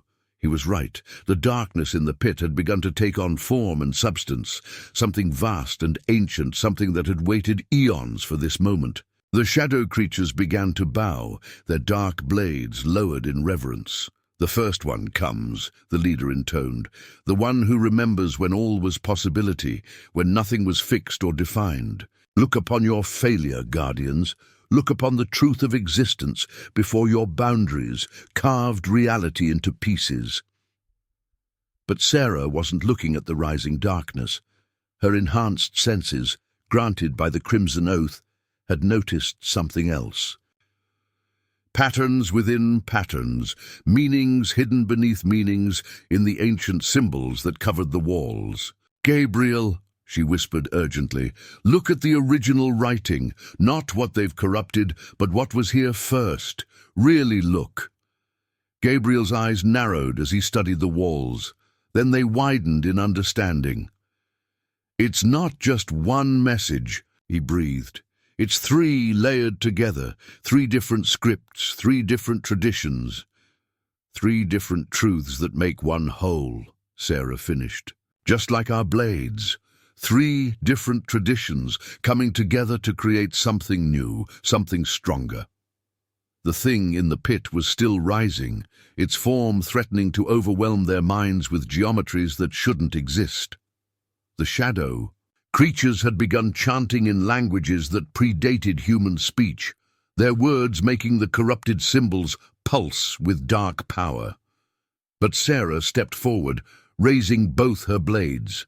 "You said you were here first," she called out to the shadow leader, "that you existed before the boundaries, and you're right."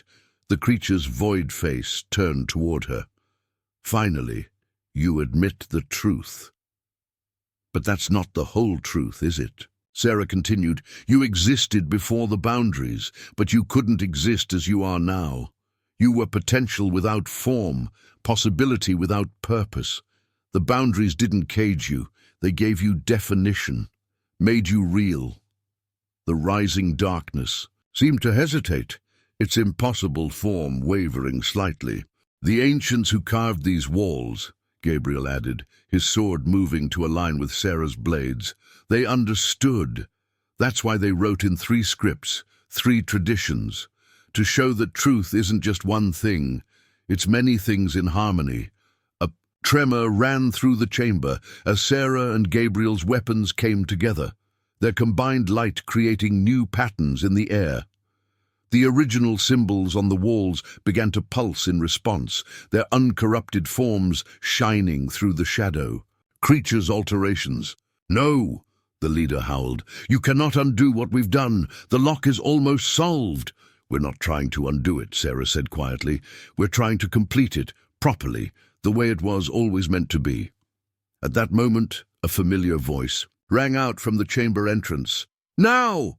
Mai Chen and Thomas Laughing Wolf burst into the impossible space, their swords blazing with blue fire. They took up positions around the chamber, creating a perfect square with Sarah and Gabriel. "The four corners," Thomas called out, "just like the first Guardians." "Four traditions," Mai added. "Four truths. Four boundaries," Gabriel nodded.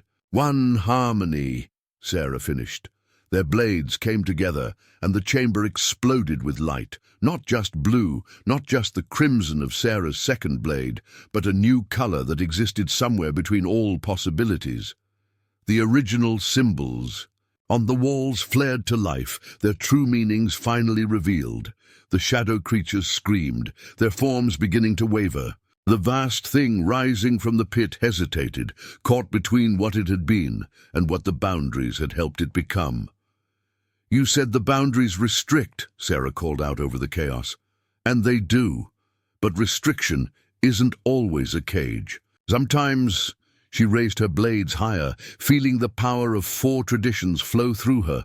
"Sometimes it's the thing that gives us shape, that makes us real." The chamber trembled on the edge of transformation, as forces older than time itself confronted a truth they had forgotten. And in that moment, Sarah understood that the real battle wasn't between light and shadow, or between order and chaos. It was between the wisdom to accept necessary boundaries and the terror of infinite possibility. The first one continued to rise from the pit, its form constantly shifting between states of existence that threatened to drive any mortal observer mad. Where it touched the chamber walls, reality itself seemed to crack and splinter. Through these cracks, Sarah caught glimpses of other worlds, other possibilities, realms where the laws of physics were more like suggestions, where time flowed in multiple directions at once, where consciousness itself took on physical form. Buck's lantern light flickered wildly, casting shadows that moved independent of any source. "The walls!" he called out, his voice tight with barely controlled panic. They're bleeding!" He was right. A substance that wasn't quite liquid and wasn't quite light was seeping from the cracks in reality, forming patterns that mirrored the corrupted symbols, but somehow went deeper, as if they were showing the raw code of existence itself. The boundaries are thin. The Shadow Leader's voice had taken on a triumphant tone. "Reality remembers what it was before your kind carved it into pieces. Watch, Guardians, watch as everything returns to pure possibility." But Sarah's enhanced senses, combined with the ancient knowledge granted by the Crimson Oath, showed her something else. The first one's massive form wasn't just rising, it was struggling. Each shift in its impossible geometry seemed less like a display of power and more like a desperate attempt to maintain coherence. "You're wrong," she said, her voice carrying new authority. "Look at your master, really look. Without the boundaries, it can't even hold a stable form. It's not displaying power, it's drowning in possibility." The Shadow Leader's void face flickered. "Lies! The first one is infinite, unlimited." "And that's precisely the problem," Gabriel added, understanding dawning in his eyes. "Without limitation, without definition, there can be no actual existence, just endless potential that never becomes real." The four Guardians stood at the corners of the chamber, their blades creating a web of light that seemed to stabilize the fractured reality around them. Where their combined power touched the bleeding walls, the cracks began to seal, not by forcing the other realms away, but by defining clear boundaries between them. "The ancients understood," Thomas said, his sword tracing patterns that looked like flowing water. "Each of our traditions tells the same story in different ways. The act of creation isn't just about making something new, it's about giving it form," Mai continued, her blade leaving trails of characters that spoke of definition and purpose. "Setting limits, that allow for actual existence. The first one's vast form writhed, its countless dimensions folding in on themselves as it tried to manifest fully in their reality. But with each attempt, it seemed to lose more coherence, its infinite possibility becoming a weakness rather than a strength. "Your boundaries are chains," the shadow leader screamed, but there was uncertainty in its voice now. "They restrict us, cage us, deny us our true nature."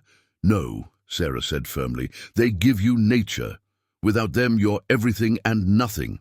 Infinite potential, but zero actuality." She brought her blades together, the crimson blade's ancient power mixing with her guardian sword's blue fire.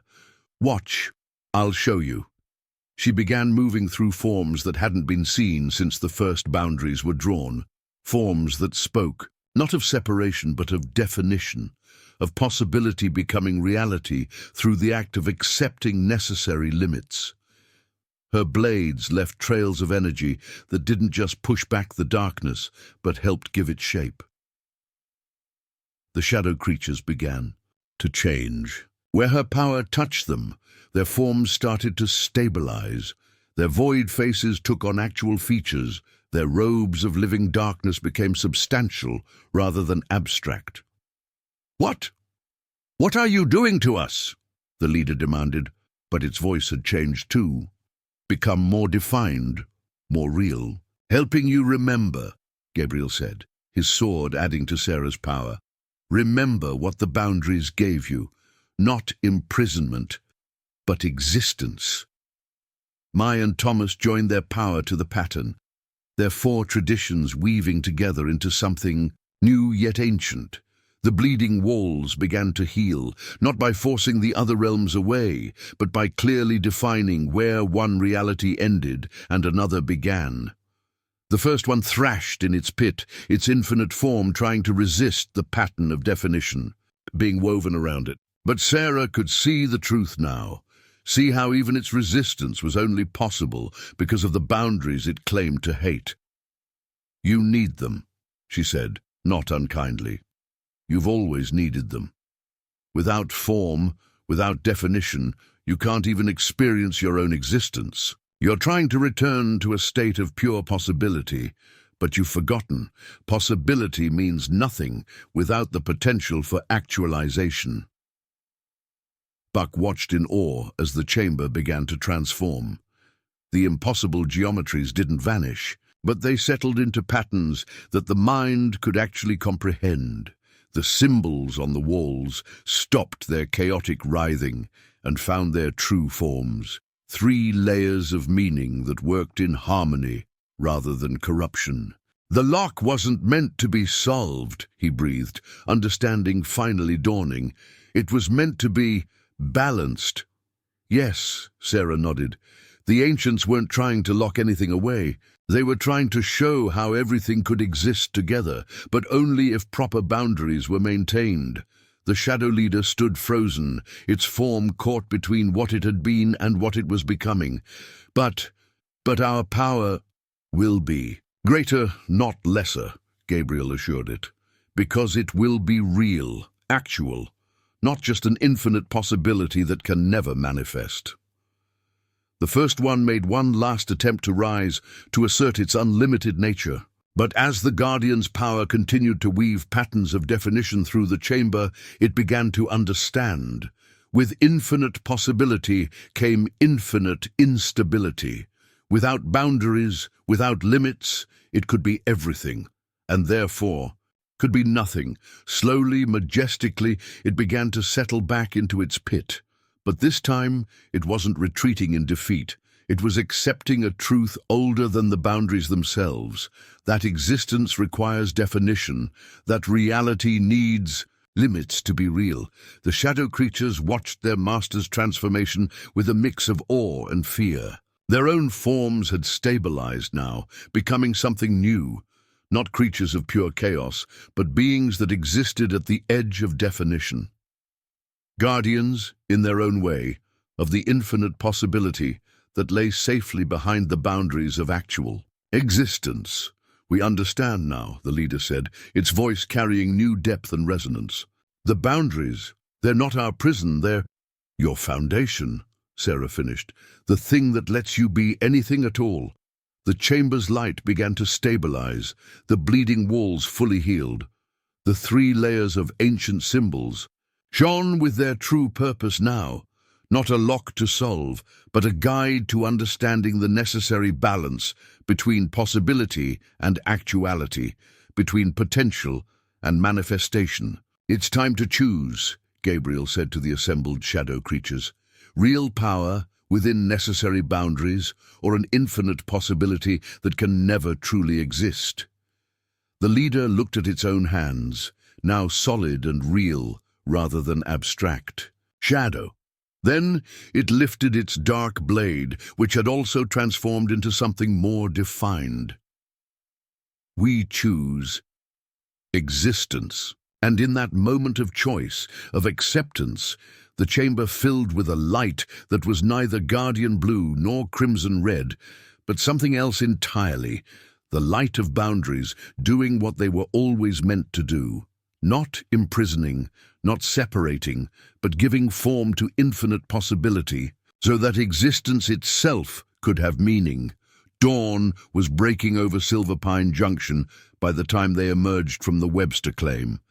The unnatural darkness that had covered the sky had dissipated, replaced by the soft pink and gold of a normal sunrise. But nothing would ever be quite normal again, at least not for those who had witnessed what happened in the chamber below. The shadow creatures, now transformed into something more defined and real, had remained in the deep places, not as prisoners, but as guardians themselves of the necessary balance between possibility and actuality. The first one had returned to its rest, but this time with understanding rather than rage, accepting the boundaries that gave its infinite nature meaning. Sarah stepped out into the morning light, her twin blades humming softly at her sides. The crimson blade's blood-red surface caught the sunrise and transformed it into patterns that spoke of ancient wisdom, while her guardian sword's blue sheen seemed to resonate with the very boundaries of reality around them. "The town," Buck said suddenly, looking towards Silver Pine Junction. "During the fight, what happened to—" "Look," Mai pointed with her sword. "The town was whole, untouched by the chaos that had threatened to consume it. But it wasn't quite the same." Sarah's enhanced vision could see the changes, subtle strengthening of the boundaries between what was and what could be, like invisible reinforcement in the fabric of reality itself. "Your father," Gabriel said to Sarah, "he did this. While we fought below, he was up here helping the townspeople maintain their connection to what's real, keeping them anchored when reality itself was trying to unravel." Thomas nodded approvingly. "A different kind of guardian. One who protects not with swords, but with community, with human connection." They made their way down the main street, where people were already going about their morning routines. But there was something different in their eyes now, a hint of awareness, quickly buried but undeniably present.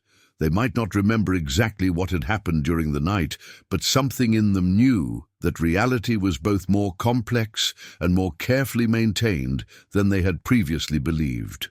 "They'll create stories," Mai said softly, "ways to explain what little they remember, myths that capture pieces of the truth without revealing too much." "And that's as it should be," Sarah replied, understanding flowing from her newly awakened senses. "Some boundaries are protected by being visible, others protect by being felt, but not seen." They reached the mayor's house, where Sarah's garden seemed to glow with new vitality. The roses and desert sage had grown more vibrant, each plant maintaining its distinct nature while sharing the same soil, a living example of the harmony they had fought to protect. Mayor Wilson stood in the garden gate, his eyes red from lack of sleep, but his face peaceful. When he saw Sarah, something in his expression shifted, pride mixed with acceptance of necessary change. "You look like your mother," he said quietly. "She had that same look when she made her choice." Sarah stepped forward to embrace him, feeling the boundaries between who she had been and who she had become to settle into their proper place. "Did she ever regret it?" she asked softly. "Choosing a normal life over being a guardian?" "No," Wilson smiled, "because she understood something important. Every choice creates its own kind of boundaries, its own kind of guardianship." He looked at her transformed swords. She chose to guard this town, this community, to protect the everyday boundaries that keep normal life possible.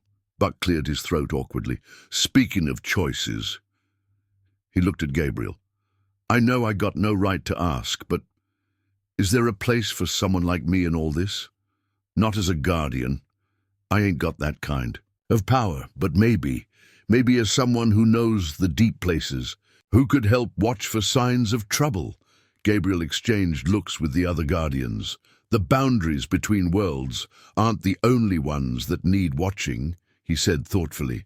"Sometimes the most important boundaries are the ones inside people's hearts, between right and wrong, between redemption and destruction." "The old ways are changing," Thomas added. "We saw that in the chamber. Maybe it's time our methods change too. Maybe we need people who understand both sides, the normal world and what lies beneath it." Sarah felt something shift in the air, not a weakening of boundaries, but a strengthening of connections.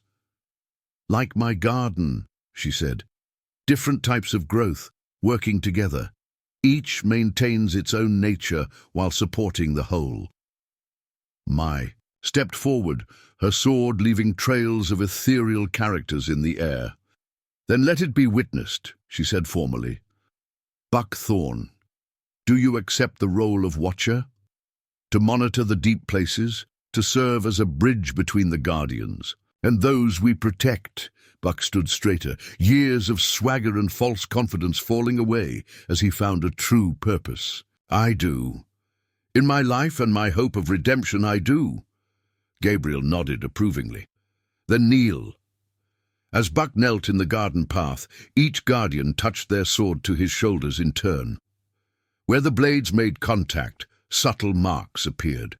Not the full characters that covered their weapons, but simpler symbols that spoke of watchfulness and dedication.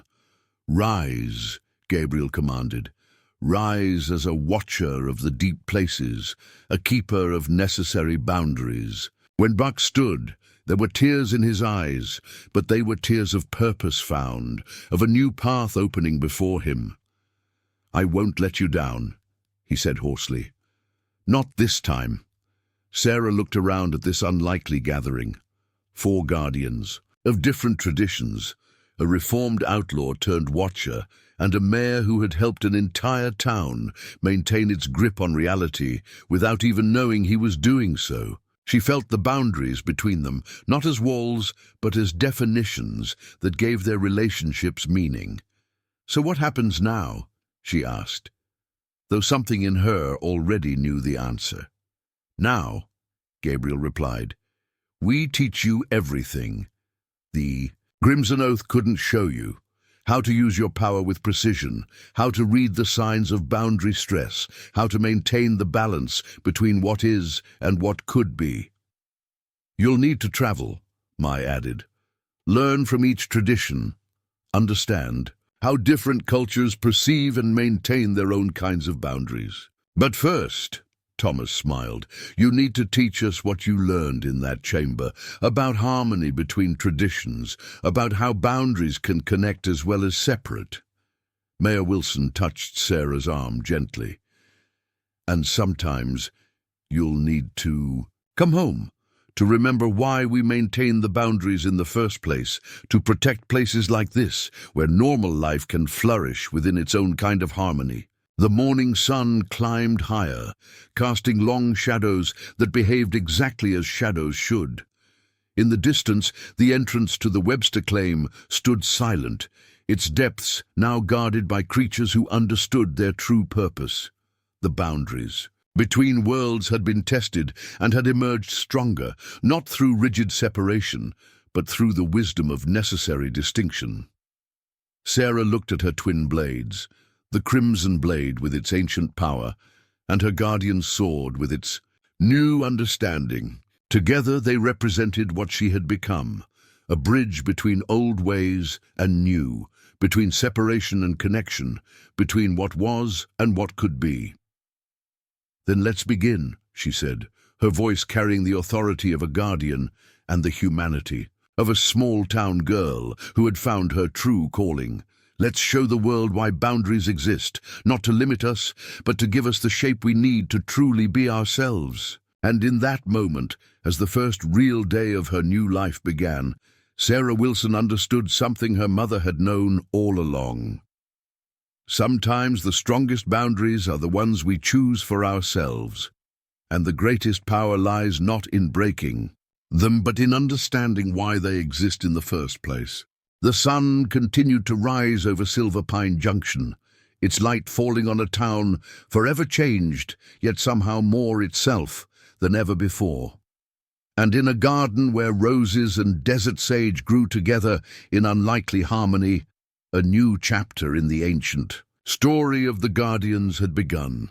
It was a story about boundaries and connections, about tradition and innovation, about the delicate balance between infinite possibility and meaningful existence. But most of all, it was a story about choices, and the wisdom to understand that some limitations aren't chains at all, but the very foundations of freedom itself.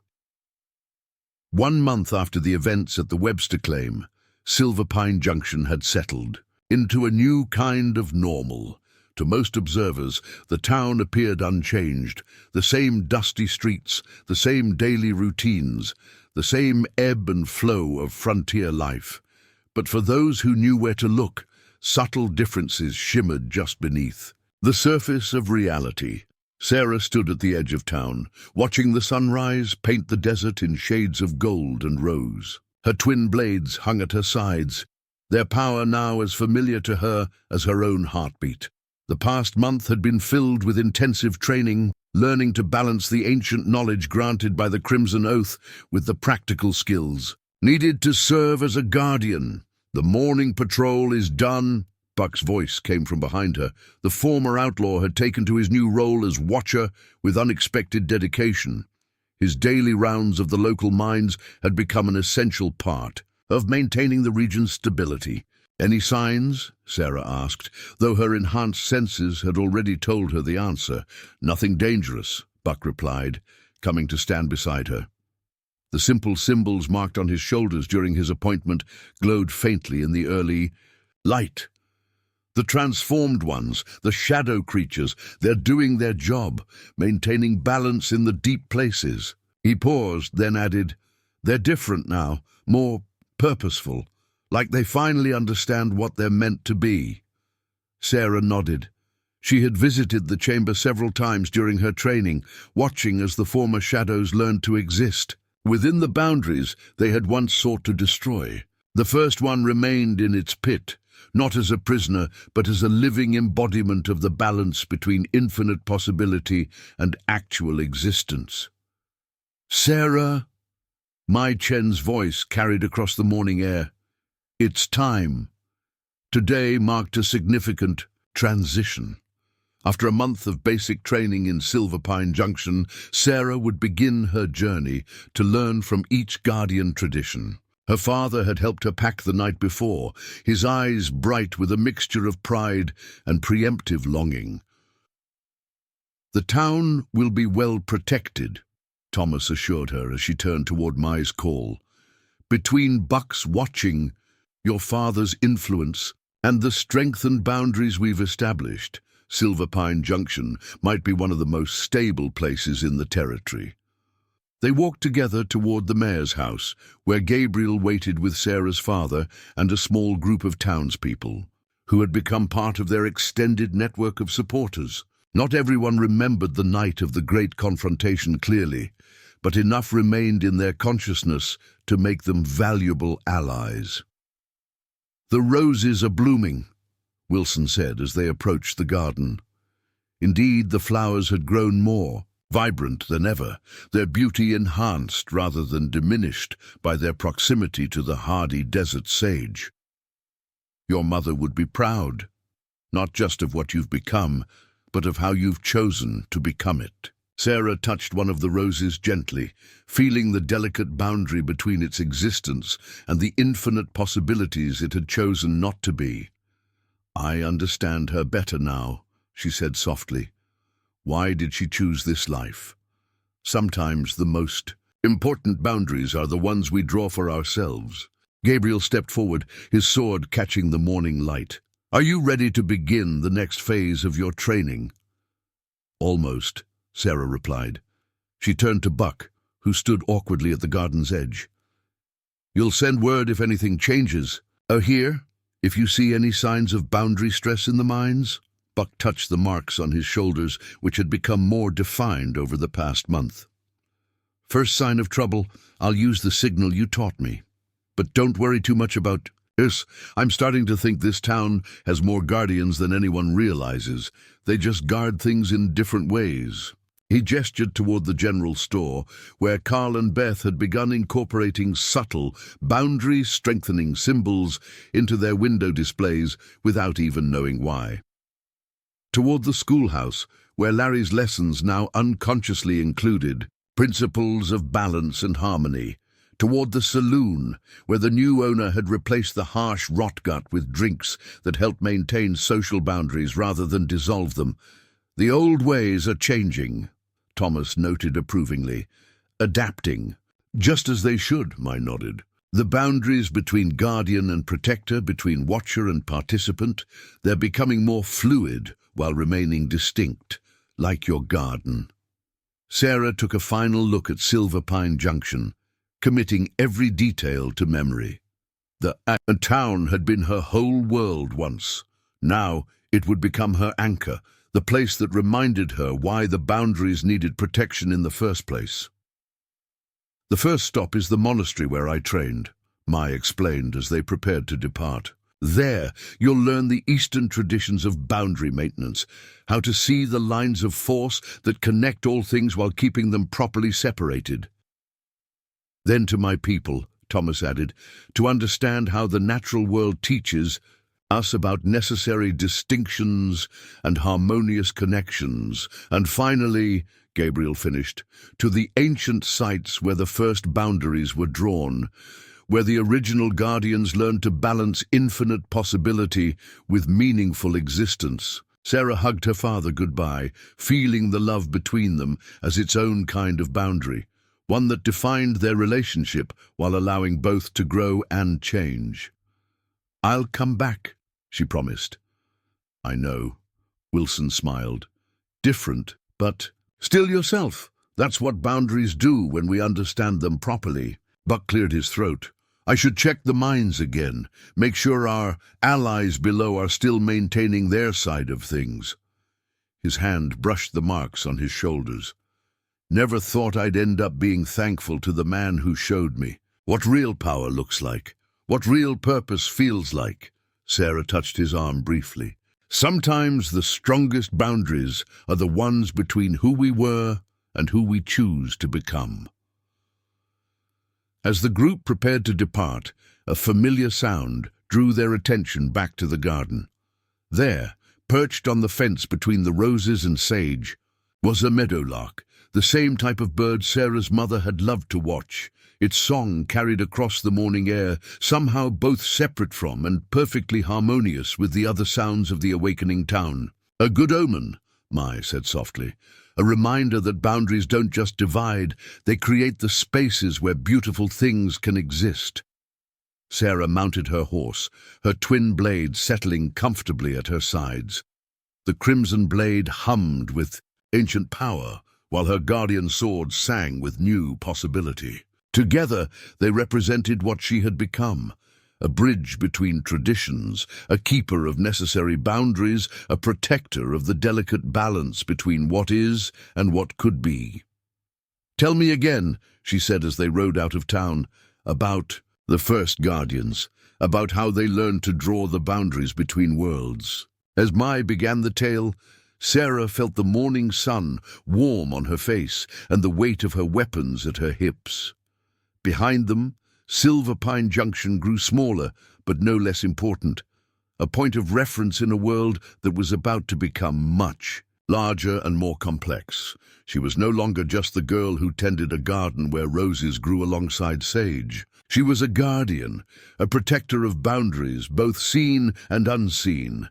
But most importantly, she was herself, defined by the boundaries she accepted and strengthened by the connections she chose to maintain. The story of the deadliest blade in the West had become something else entirely, a tale not of separation and violence, but of harmony and necessary distinction.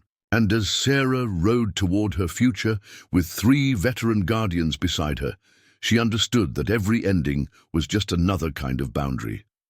One that separated what had been from what could be, while allowing both to exist in perfect, necessary balance. Behind them, the meadowlark's song echoed across the morning air, carrying the message that Sarah's mother had known all along.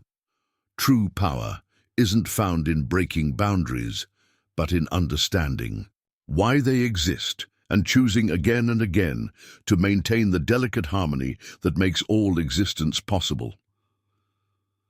The sun climbed higher over Silver Pine Junction, casting shadows that behaved exactly as shadows should. And in a garden where roses and sage continued their unlikely dance of separate but harmonious growth, a new chapter in an ancient story had begun. It was a chapter about choices and consequences, about power and responsibility, about the wisdom to know when to draw lines and when to blur them. But most of all, it was a chapter about understanding that some boundaries aren't limitations at all, but the very foundations upon which all meaningful existence is built. And somewhere, in the deep places beneath the earth, in the space between what is and what could be, the first one stirred in its rest, not in rage or rebellion, but in quiet acknowledgement of a truth older than time itself. That infinite possibility means nothing without the boundaries that give it form. And true power lies not in destroying limitations, but in understanding why they are necessary. The story of the deadliest blade in the West had become a tale of harmony, of balance, of the eternal dance between possibility and actuality. And in the end, that was the greatest power of all. Up next, you've got 2 more standout stories right on your screen. If this one hits the mark, you won't want to pass these up. Just click and check them out. And don't forget to subscribe and turn on the notification bell so you don't miss any upload from us.